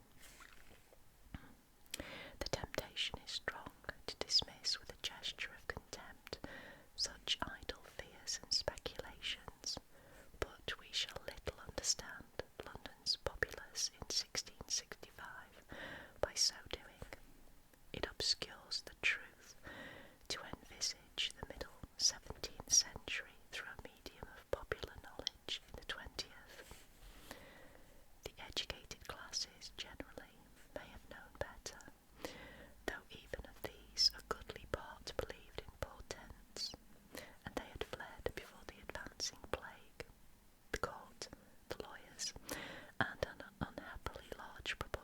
physicians and divines. But 11 of the bulk who remained could read and write. The printed sheet most widely circulating was William Lilly's Almanac, published each year from 1644 till his death. This and others like passed in thousands from hand to hand, and were expounded, their mystifying diagrams and spells, and forecasts of events satisfying minds to which greater literature was unknown. The numerals of the year 1666, with their thrice repetition, had inspired a whole book by one Francis Potter, which claimed to prove that the 3 sixes together made a number of exquisite and perfect character, truly exactly and essentially describing that state of government to which all other notes of Antichrist do agree. It found a pleased purchaser in Samuel Pepys, but Londoners in the Great Fire that year had no reason to bless the treble number. A prophet of the Great Plague named Edlin made a fortunate shot, actually predicting the epidemic in its correct time. But a month or two before the Great Plague appeared, 3 hapless women had been hanged as witches. Their trial at Suffolk Assizes in March 1665 had all the law's dread formality, and presiding was Sir Matthew Hale, whose high character made him deservedly one of the most renowned of Commonwealth and Restoration judges. Hale made no doubt at all of the existence of witches, as proved, he said simply, by the Scriptures, general consent, and Acts of Parliament. And if learned men rejected portents in the skies as influencing human affairs, it was with half reservations. Dr. George Thompson was skilled in the medical practice of his day, and seeking to enlarge knowledge, he had the great courage to dissect the corpse of a plague victim.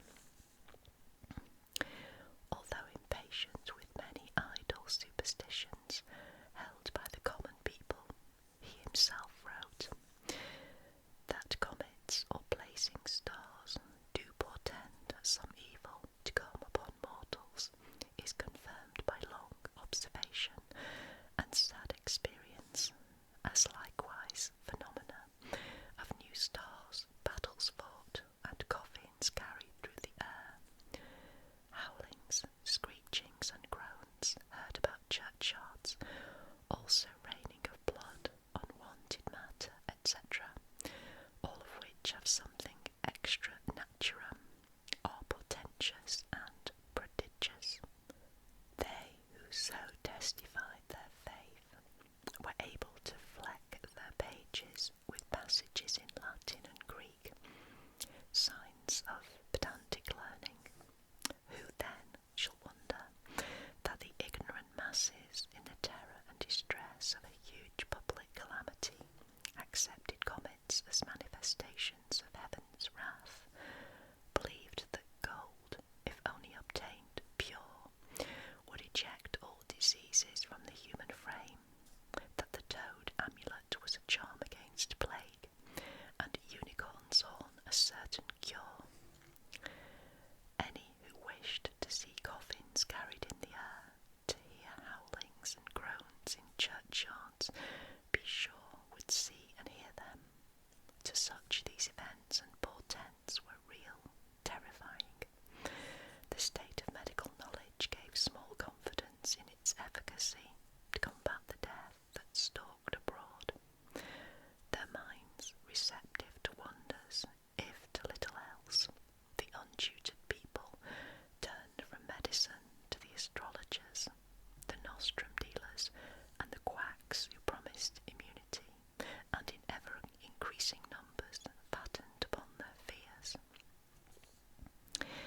There had been rumours of plague in Holland towards the close of 1665, next summer.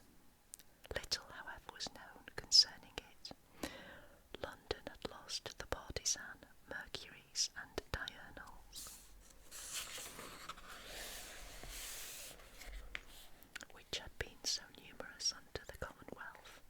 The printing press was enchained, but two newspapers circulated, Roger Lestrange's Intelligencer and News, appearing respectively on Mondays and Thursdays each week, actually a bi-weekly issue of one paper, with much repetition. Each was a little quarto sheet of 16 printed pages, till June the 1st, 1665, of 8 pages, mostly filled with advices of foreign wars and politics, the movements of the English fleet, and some sparse home news and advertisements. Lestrange himself, the licenser of the press, and a creature of the court, depended wholly on court favour for the prosperity of his enterprise, which the franking and free postage of his newsletters made possible. He took care to publish nothing displeasing to Whitehall. Those who had shipping interests or correspondence on the continent learnt from their sea captains and from letters that the plague in Holland for some months past had taken a virulent form, and the mortality from it had been very great. This was well known to the British government. Early as June 1664, persons and goods coming from Holland had been subject to strict quarantine. Ships entering the Thames from Dutch ports were laid up at Hull Haven by Canvey Island.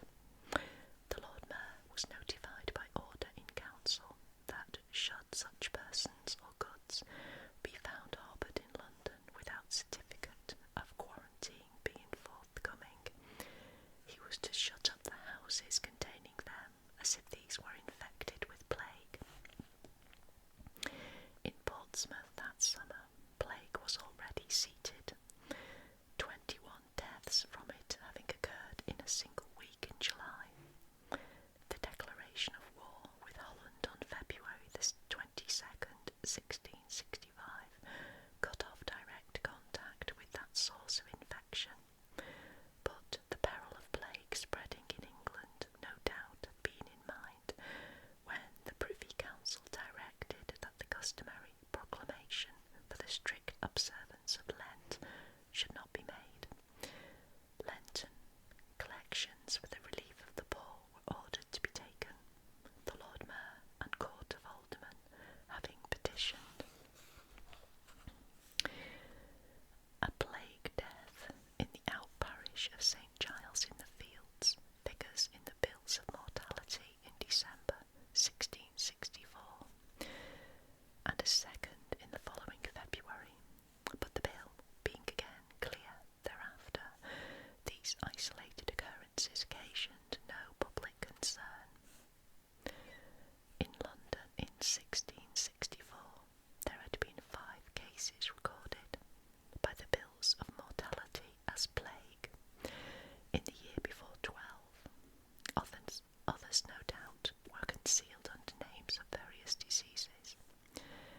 It is wholly a mistake which we are prone to make after 2.5 centuries' immunity, to imagine plague as something entirely novel, so dreadful in its potentialities that report even of a single case must have given rise to widespread alarm. The Great Plague of 1665 has so concentrated popular attention upon itself that the frequency of plague has largely escaped notice. It was no stranger to the Londoners. For 30 years then past, London had known plague, though never with large mortality since the long visitation that reached its culmination in 1647, in which year 3,597 victims perished. Plague was then in Newgate. The coroner refused to view the bodies of its victims for the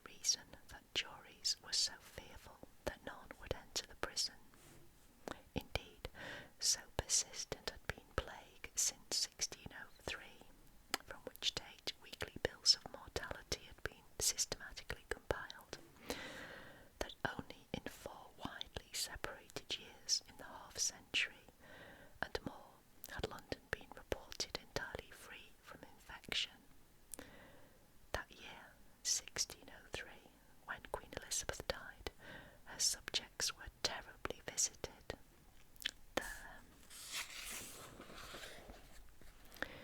There were 33,347 recorded plague deaths in London. Never did the English nation, wrote Dekker, behold so much black worn as there was at her funeral. It was then but put on to try if it were fit, for the great day of mourning was set down in the book of heaven to be held afterwards. Trade wholly ceased within the city for almost half the year, and merchants and all others of any estate fled into the country. Elizabeth, retreating to Windsor from a dreadful plague in London in 1563, 1,000 dying weekly, set up a gallows in the market-place of Windsor, on which to hang all Londoners who should venture to come there, and those bringing wares from London were alike to be hanged thereon, without judgment. It was a policy of thorough, wherever the sovereign's safety was at stake. All acquainted with the Elizabethan stage will recall how frequently playhouses were closed and the companies of actors disbanded because of the plague. Never had 2 decades passed without a startling upgrowth of the death roll in London, rising for weeks together 4, 7 and 10 times above normal figures, thus indicating the existence of violent plague. It linked back in a calamitous chain with the sweating sickness which repeatedly had afflicted the capital in King Henry VIII's reign and earlier, and by which in a single week of the year 1485 2 Lord Mayors of London in succession had perished. They were Sir Thomas Hills and William Stocker, the last elected the day after the vacancy, and himself dead 4 days later, and with them died 6 aldermen. In 1499, a severe plague in London caused King Henry VII to retire to Calais. Though early records are few, scattered references to plague in London are sufficiently numerous to suggest that for centuries back, years were rare which did not show some manifestation of endemic disease, with at intervals violent outbursts in epidemics, but these are beyond my present purpose. In a register of burials of the city church of St. Peter, Cornhill, at the close of the entries for the stricken year, 1593, the searcher comes unexpectedly upon these lines, penned in a neat Elizabethan hand. In 1593, the Lord preserved my house and me, when of the pestilence there died, full manic, 1,000 ells beside. The clerk of St. Peter's wrote that, satisfied that he should himself be alive, he placed just above the figures of the whole year's mortality, that in London and the out-parishes 15,003 persons had perished of plague. The migrations of Parliament are little known, and they are significant. It had been adjourned from Westminster in July 1467, after several members of the House of Commons had died of the plague. King James I's earliest Parliament met at Salisbury, and the law term was kept at Winchester, where Sir Walter Raleigh was arraigned and received a sentence for high treason, under which 15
caused his nephew John Dawson to cast straw into the grave, which was not far from the house, and went and laid him down in the said grave, and caused clothes to be laid upon him, and so departed out of this world.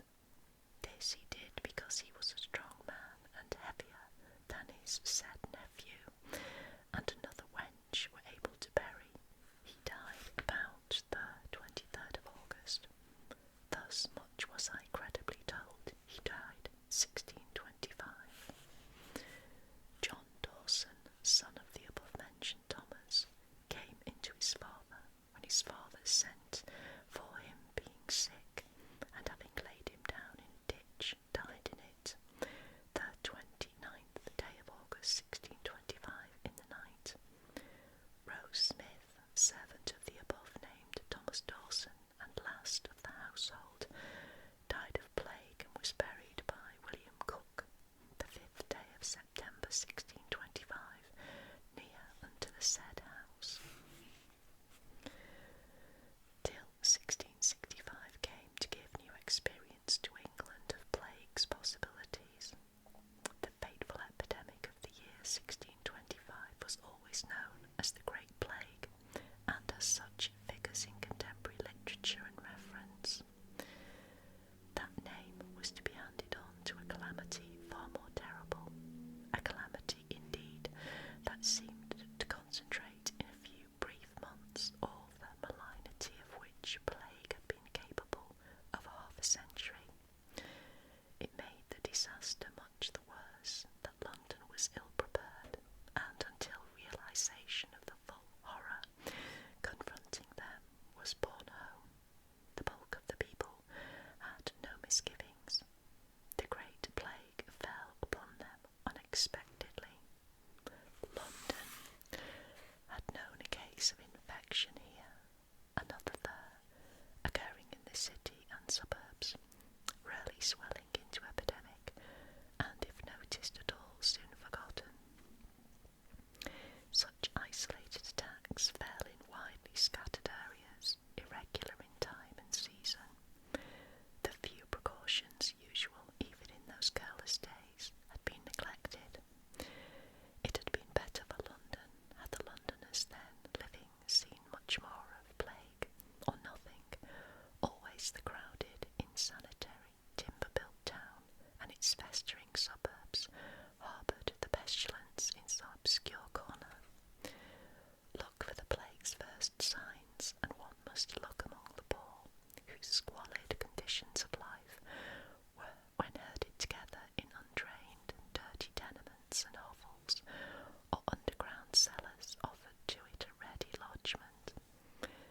Even in the Great Plague, no magistrate succumbed, and the losses were not in large proportion among the parish officials who remained at their posts.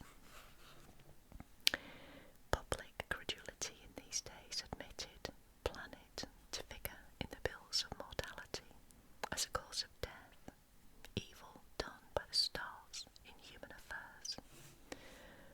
And London had learned nothing. Sanitary science had not been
was little understood.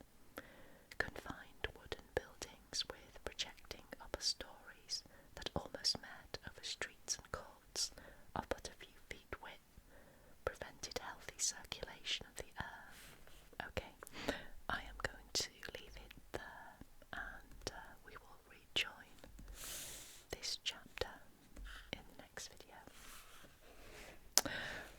I hope you enjoyed that first reading of The Great Plague in London. This has been Kate at the Library Whispers saying I shall see you very, very soon. Bye bye for now. Bye bye. Hello everybody. This is Kate at the Library of Whispers. Today we're going to take another look at this lovely vintage book about unknown London. It's by Walter George Bell, and I've already picked a chapter.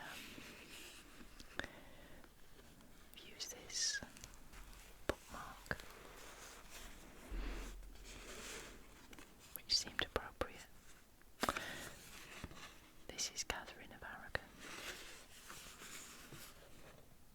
one of the wives of Henry VIII, of course. Now, the chapter that I'm going to read is called Ghosts in the Tower of London. Let's begin. When darkness descends upon the Tower of London, the sharp outlines disappear, and piled masses of masonry take new and fantastic groupings. That is the time for testing nerves. A wind blowing unobstructed over the broad river reaches, sings its message among the tops of the high turrets and through the locked gates. The tide lapping the Thames wharves, unseen through but a few yards distant, the occasional stir of the shipping and the inexplicable sounds of a great city add to the mystery of the night. Out of a break in storm clouds the moon peers down, searching with a silvery light the baileys and the sally ports, and prisoners' walks guarded by these strong walls. Then, some will tell you, the dark shadow of an axe steals across the blood-soaked plot of ground on Tower Green, and stands gaunt and erect, silhouetted against the Norman keep. No, I have not seen the ghostly shadow myself.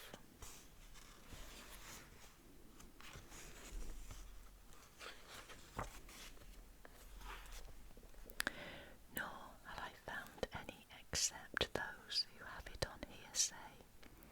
But this is one of the traditions of the tower, and there are many, if substance there be in the belief that distracted ghosts revisit the scenes of their great sorrows. Assuredly, upon no spot on earth do they congregate more thickly than here. 8 centuries of England's story in tragedy and suffering are isolated within the tower's encircling walls.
officer came upon the sentry posted underneath this window, a rifleman of the 60th Rifles, lying prostrate and unconscious on the ground. The man was court-martialed for being asleep at his post when he said in his defence that a figure in white approached, that he challenged, but the figure came on, that he charged it with his bayonet, and meeting no resistance fell in a dead faint, in which condition the visiting rounds had found him. At the court-martial, 2 witnesses gave evidence that night they looked out of the window of the Bloody Tower before going to bed. In the clear, cold moonlight, they also saw a white figure approach the sentry.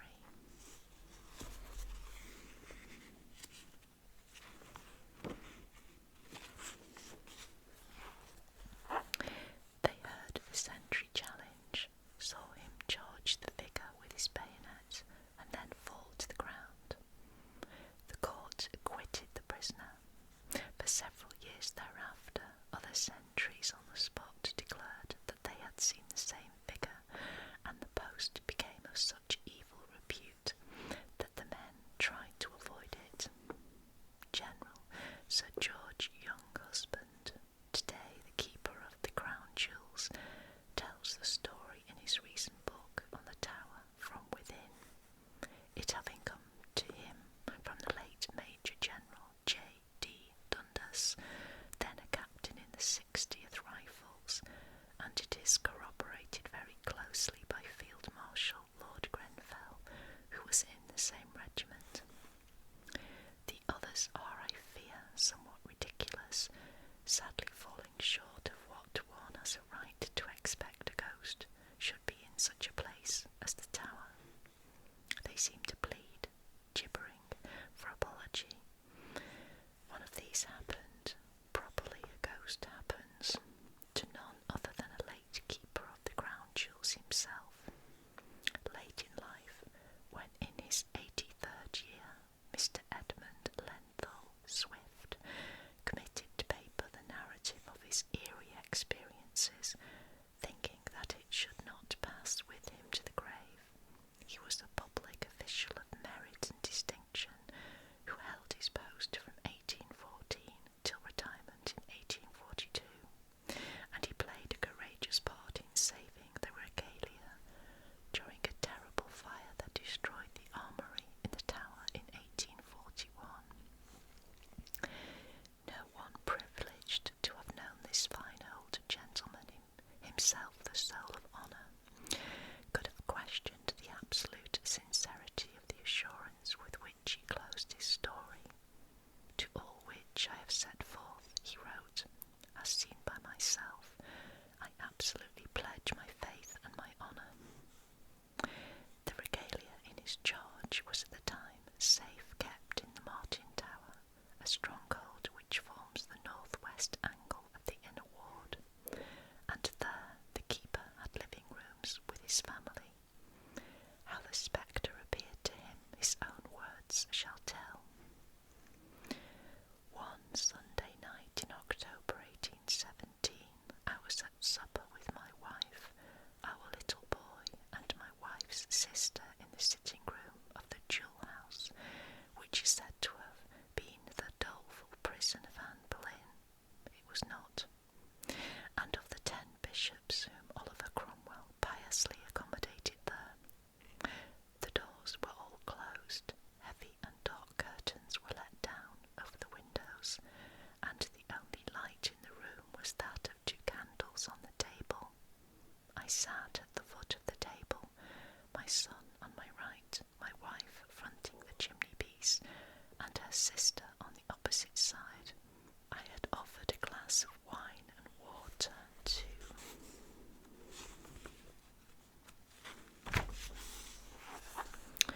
my wife. When on putting it to her lips she paused and exclaimed, "Good God, what is that?"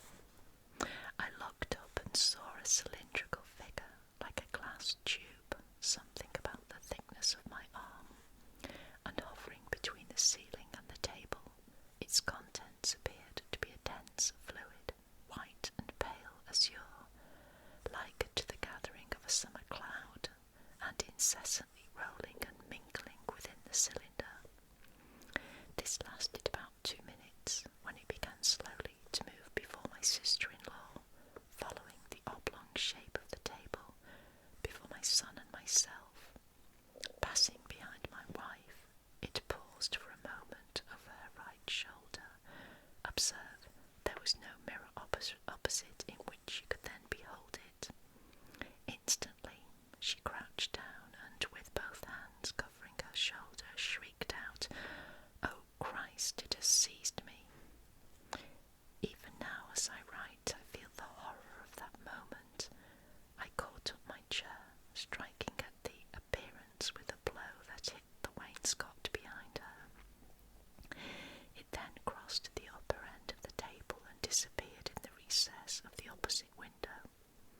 I rushed upstairs to the other children's room and told the terrified nurse what I had seen. Meanwhile, other domestics had hurried into the parlour, where their mistress was recounting to them the scene, even as I was detailing it above stairs.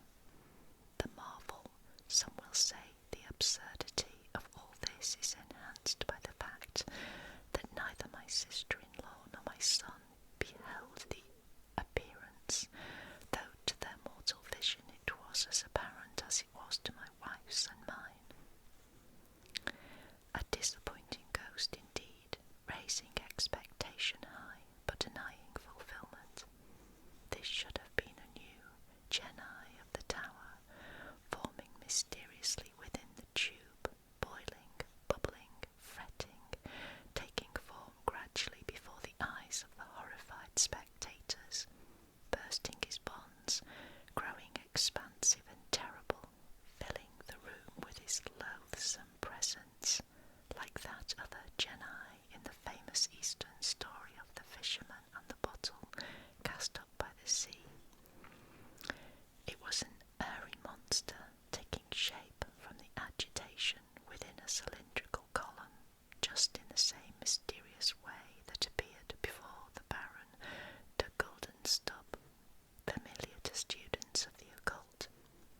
What might have developed but for that unseemly blow struck with the chair, denting the wainscoting, none can tell. Notes and queries discussed the matter some half a century ago, with much learning, but the only materialistic explanation suggested was that of a column of fog descending a damp chimney.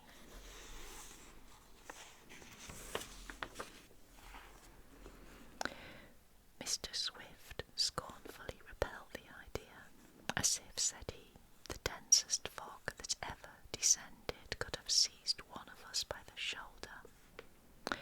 The remaining ghost is still less substantial. It appeared at the stroke of midnight, befitting hour, to a sentry keeping guard before the jewel house door, which stood in shadow beneath a stone archway, as ghostly a door, says Mr. Swift, for this apparition also occurred in his time, as ever was opened or closed on a doomed man. The sentry took alarm, as well he might, when the figure of a huge bear issued from beneath the door. Desperate, he struck at it with his bayonet, which stuck fast in the oaken door. Then the man swooned, and his comrades, hastening to the spot, carried him senseless to the guard-room. He was neither asleep nor drunk, but a few moments before the bear emerged, he had spoken to a fellow soldier. He bore a high character for bravery and good conduct. Mr. Swift saw him next morning, trembling and haunted by fear, a man changed beyond recognition. In a day or two, the poor fellow died. The body was interred with the military honours in the Flemish burial ground at St. Catherine's by the Tower. Several persons to whom the man spoke attested his tale, the details of which had fixed themselves in his mind and did not vary. than a century ago, the Tower of London was the zoo of the city, possessing cages stored with a curious variety of wild animals, often the gifts of foreign potentates, here royally confined. Who shall decide whether or not this was the shade of some ill-treated Bruin? The late keeper of the crown jewels, it will be noticed, had a pleasant tolerance for ghosts. These, such poor things as they are the authenticated phantoms of the Tower of London, and to my mind they raise a question worth pondering over, for there are many persons among us today who pin their faith on ghosts. It is this: not in all England's broad acres is there another area so small that is so crowded with the tragedy of life as is the Tower. Nowhere were the shades of men and women, violently cut off in their prime, should so thickly congregate, not Rome's Colosseum, not the frowning fortress of St. Peter and St. Paul in Petrograd, no place, I question, in the world.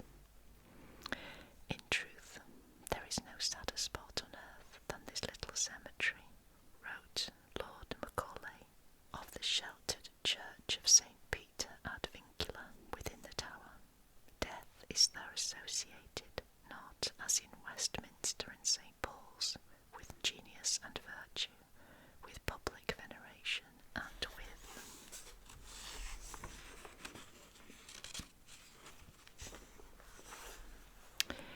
imperishable renown, not as in our humblest churches and churchyards, with everything that is most endearing in social and domestic charities, but with whatever is darkest in human nature and in human destiny, with the savage triumph of implacable enemies, with the inconsistency, the ingratitude, the cowardice of friends, with all the miseries of fallen greatness and of blighted fame.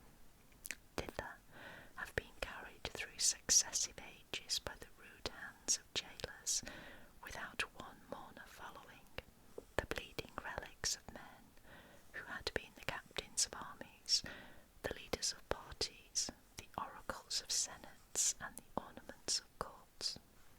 This is no more than true, and of all that great company of the silent who should lie uneasily, queens, statesmen, warriors, prelates, and many whose kinship has been their only crime, there is not one whose phantom, living again there, that last bitter hour on earth, has been seen, on testimony that can be accepted by reasoning men. Lenthal Swift's poor shapeless apparition is the very quintessence of feebleness, when this ground should have yielded ghosts so strong. The Tower of London should be the muster ground of ghostly battalions. There is none. It is watched and guarded night and day, centuries in and out, as no other place is watched. If great London cannot provide one ghostly reappearance that will satisfy, if the Tower itself, assuredly the testing place, if such there can be, has none, then I decline to be fobbed off with the stories of ghostly figures awakening, sleepers in haunted chambers of ancient country houses, or moving noiselessly along wainscoted corridors. London born, of 3 generations of Londoners, I deny all country ghosts.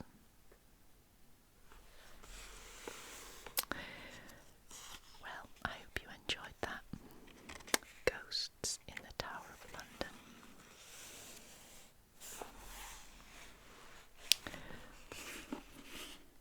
This has been Kate at the Library of Whispers, saying I shall see you very soon. Bye bye for now.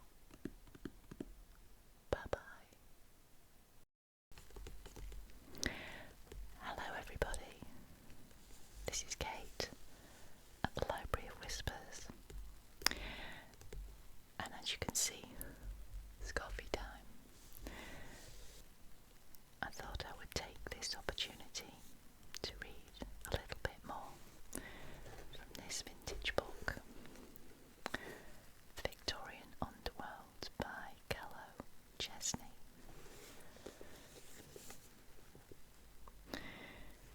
Let's read the back. It says, beneath the respectable surface of Victorian society lay a criminal world as diverse, as turbulent, and at times as vicious as any that has existed. Policemen could only stand in awe of the occupations and illegal practices which grew up. Now, I've had this book for quite a long time. Let me see if I can check out when it was published.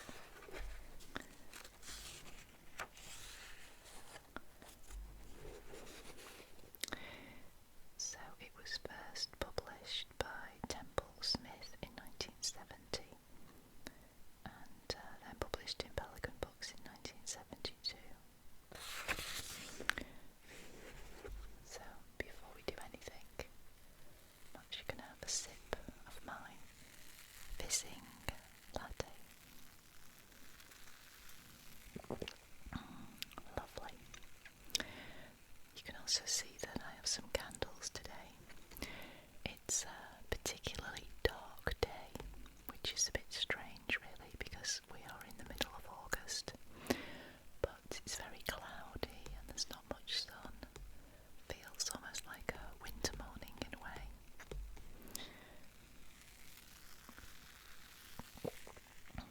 Okay, I'm going to move that to one side. So I thought that we would start with chapter 4.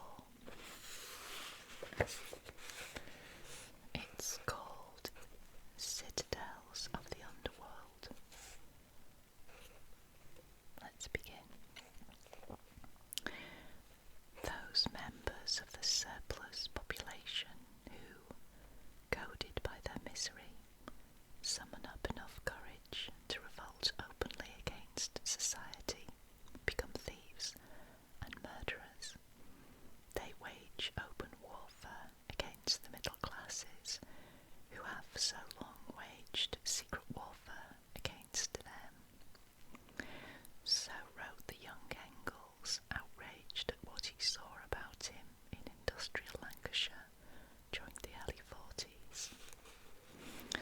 Events in modern communities hardly favour the idea that crime is a simple product of poverty and class conflict, but in the England Engels was writing of, where hundreds of thousands grew up in the untrained, unpoliced, ungoverned and unschooled urban jungles, where lawlessness flourished as naturally as disease, where motive was there to look for sophisticated explanations.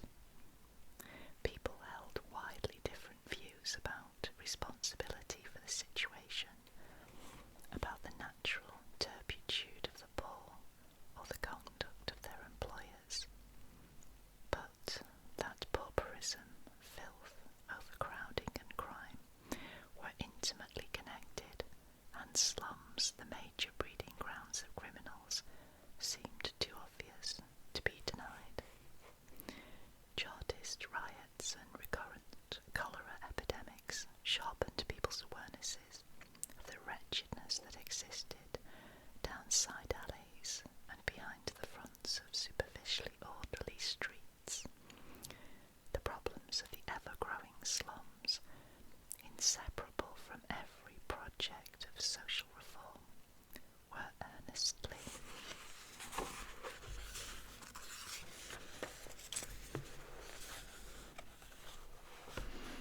discussed in novels and pamphlets, and became the subject of more and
police as custodians of public order than as raiders in hostile territory.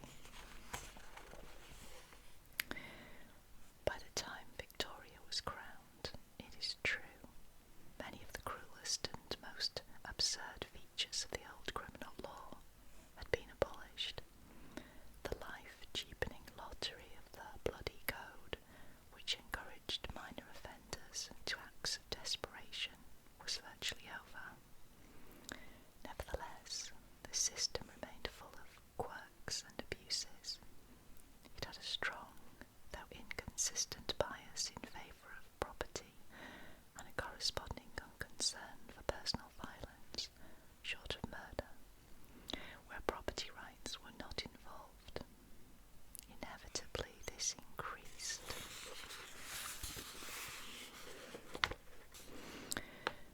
the dangers and difficulties of keeping order.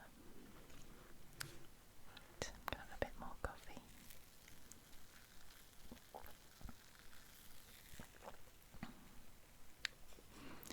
As we have seen, a costermonger who attacked a policeman from behind and disabled him for life was imprisoned for a year, at a time when the penalty for stealing a few pounds worth of goods might well be 10 years' transportation.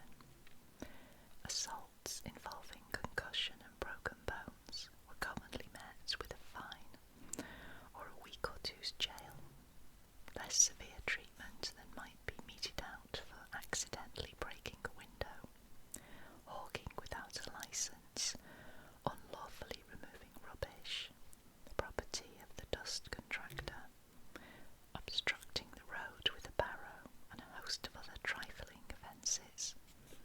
Low public houses were often the scene of all sorts of brutality, including savage and illegal sports carried on under the open patronage of the landlords, who clearly had no fear of losing their licences. Yet, in 1840, a publican found guilty of stealing a piece of honeycomb tripe and a cow heel worth 9pence was not only jailed, but, as a convicted felon, sentenced to forfeit his whole property. On the other side, there was the case of a man who so belaboured a girl that he destroyed one of her eyes, broke her nose, and induced concussion of the brain. Then, after violently kicking her prostrate body, seized her legs and hurled her over a parapet to a 10-foot drop. Wow, that's terrible. His victim survived, and he was sentenced in the absence of any extenuating circumstances to 12 months' hard labour. This happened near Gloucester, in the heart of a slum area. He would have been unlucky not to escape prosecution. It is little wonder if the police, confronted with this scale of legal values, and often kept shamefully short-handed by parsimonious authorities, were inclined to spend more time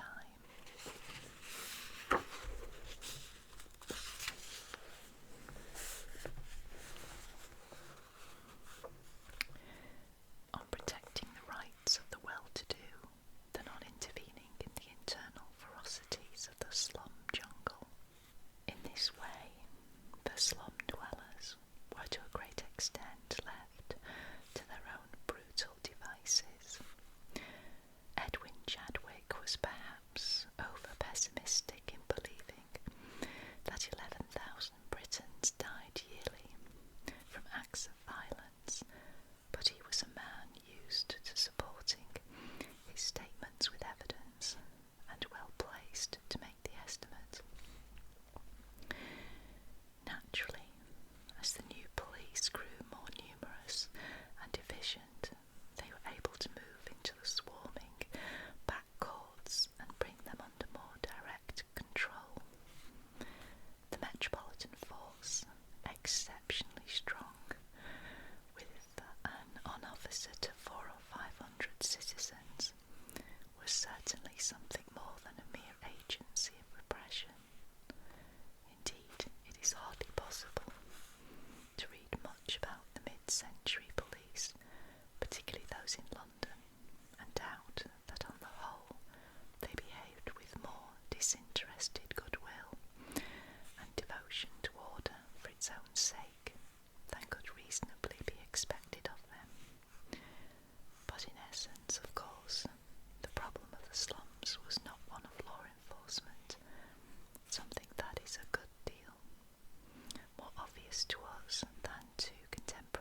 spreading factory towns, a familiar pattern of housing had already been long established.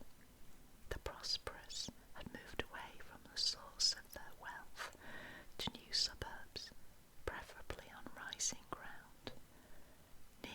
Nearer in came belt after belt of houses, each less pleasant than the last, until the nucleus of the old pre-industrial town was reached. Here, in an irregular ring around a busy, grimy city centre.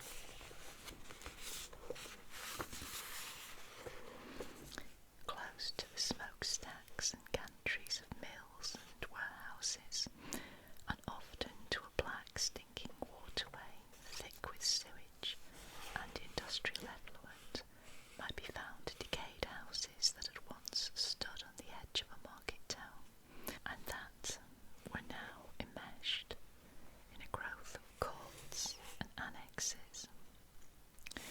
Let me show you this picture a little bit closer. Here we go.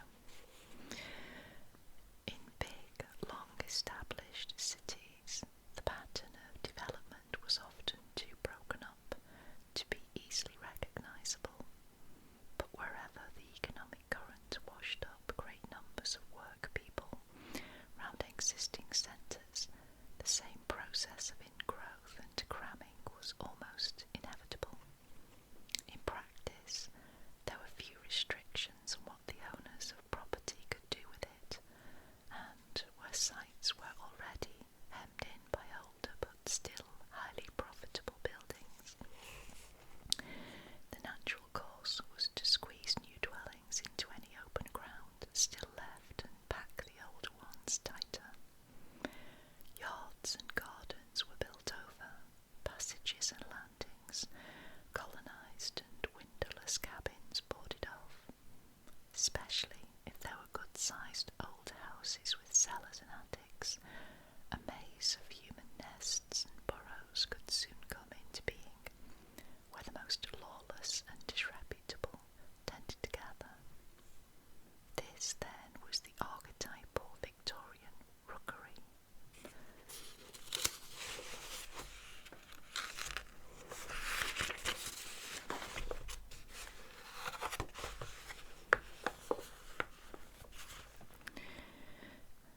An accretion of newer buildings around an earlier core developed under the pressure of industrial concentration into a shameful, dangerous warren. Different local circumstances produced an almost endless range of variations, but roughly the same sort of life went on in them. Slums are as old as townships, and a number of notorious rookeries in London and elsewhere were legacies from the past, traditional strongholds of crime that seem to have kept much the same character for generations. If their inhabitants had become more crowded, they were probably neither filthier nor more depraved than their 18th century predecessors, and certainly a good deal less ready to sally out en masse and terrorise their respectable neighbours.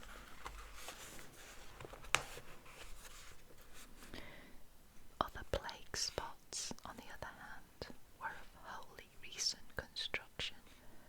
Even on new land, working-class housing was not only built low for cheapness, but also laid out so as to take up as little space as possible. In the worst developments, lines of back-to-back houses might run up with a passageway only 4 or 5 feet wide between the double rows, in which rubbish dumps, a water point, latrines and other conveniences all had to be accommodated.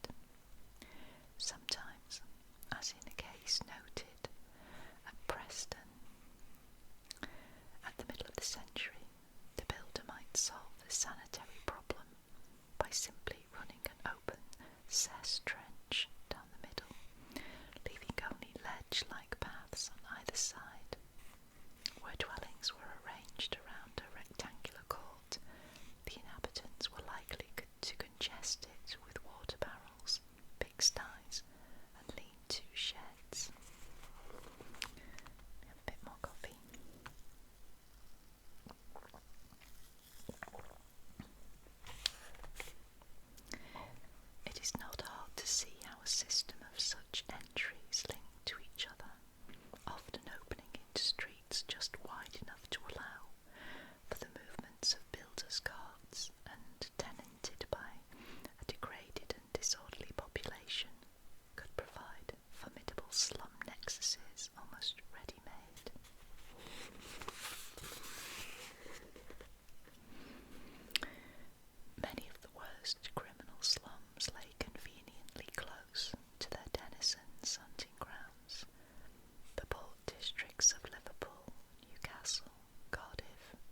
instance, enjoyed a particularly bad reputation with their contingents of haws, pandas, crimps, bullies, and catamites, inhabitants of the runways behind the shining Jing palaces and dance saloons.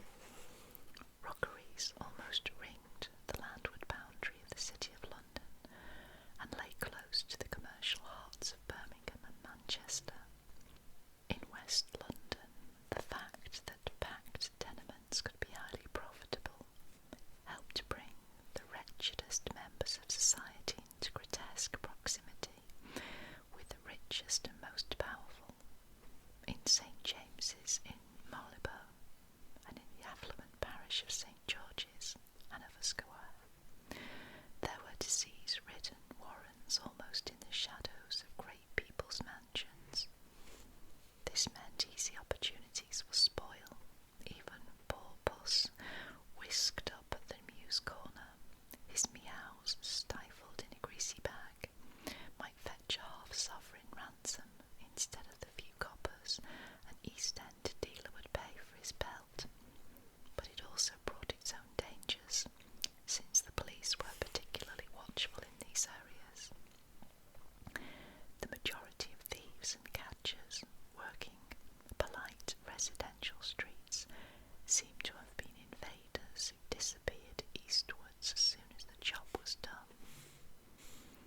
In favourable circumstances, a landlord might lease a 10-room house for between £20 and £40 a year, and let out the rooms at from 5 to 10 shillings a week each, while maintenance costs were limited to preventing the structure subsiding into the roadway. However, the financial picture was seldom quite as attractive as these figures suggest. For one thing, profits were often divided between a number of people. When a building did in fact collapse, or the sanitary authorities tried to clear up some,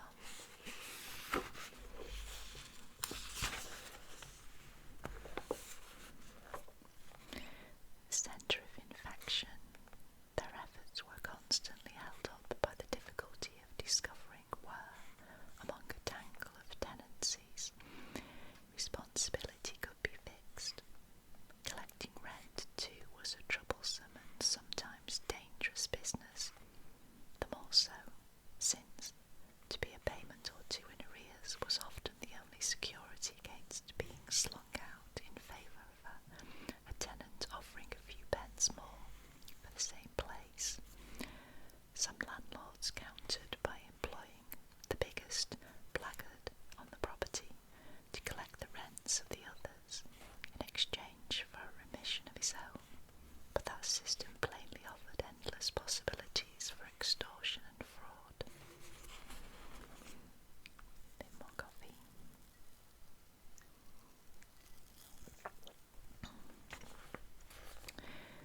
Many of the poor could not afford even 2 or 3 shillings a week rent, and in the worst slums the regular tenants of a room often shared it with a number of lodgers who might pay them from 2d to 4d a head daily. One London Irishman was found to be paying 10 shillings a week for a front room, probably in a small Georgian terrace house, in which he also lodged 3 couples, each at 6d a night, so that he lived rent-free and made a weekly profit of 6d.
boxes round the wall.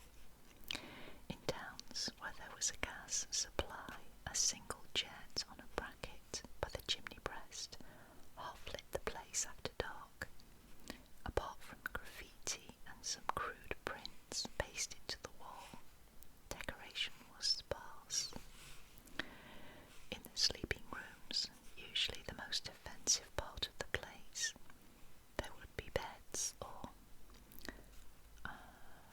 palaces jammed close and equipped, sometimes with blankets, sometimes with a single heavy coverlet. They were often shared and usually verminous. Sometimes there were old four-posters in which a whole party, perhaps a family, slept together. When the place was crowded, and in some of the rougher houses, as a general practice, people stretched themselves out at night on the floor, wherever they could, the strongest or most favoured by the fire, the worst off, along the passages or under leaking carrot slates. The sanitary habits of most of the lodgers were disgusting, but washing might be possible under a tap or pump in the stinking backyard, where there were also some kind of privy, a collection of buckets or a hole over a cesspit. Payment was by the night and customarily entitled the lodger to hang about the kitchen till the following evening. Threepence seems to have been the usual fee in the 40s and 50s. A bit more coffee.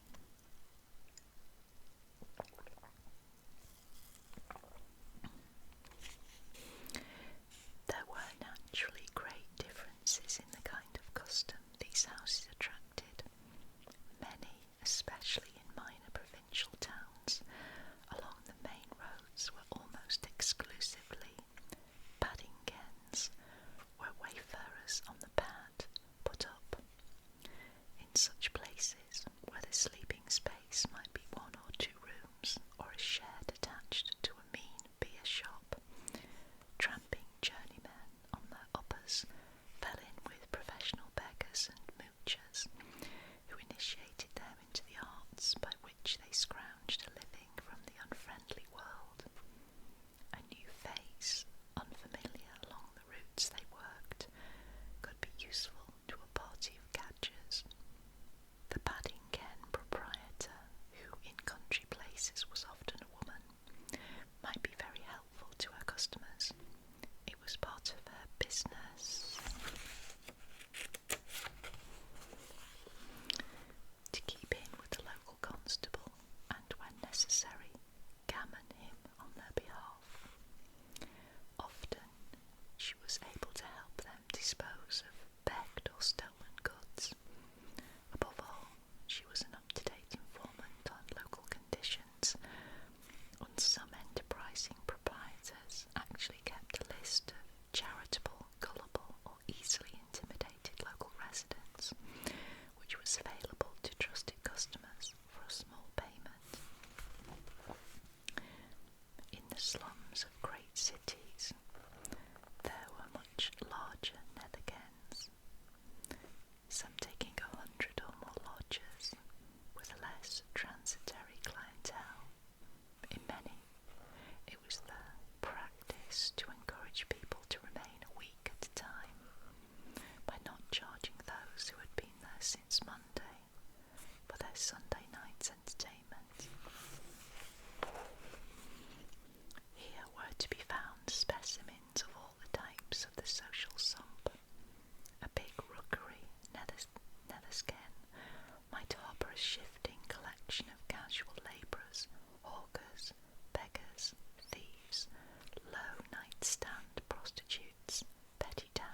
was that they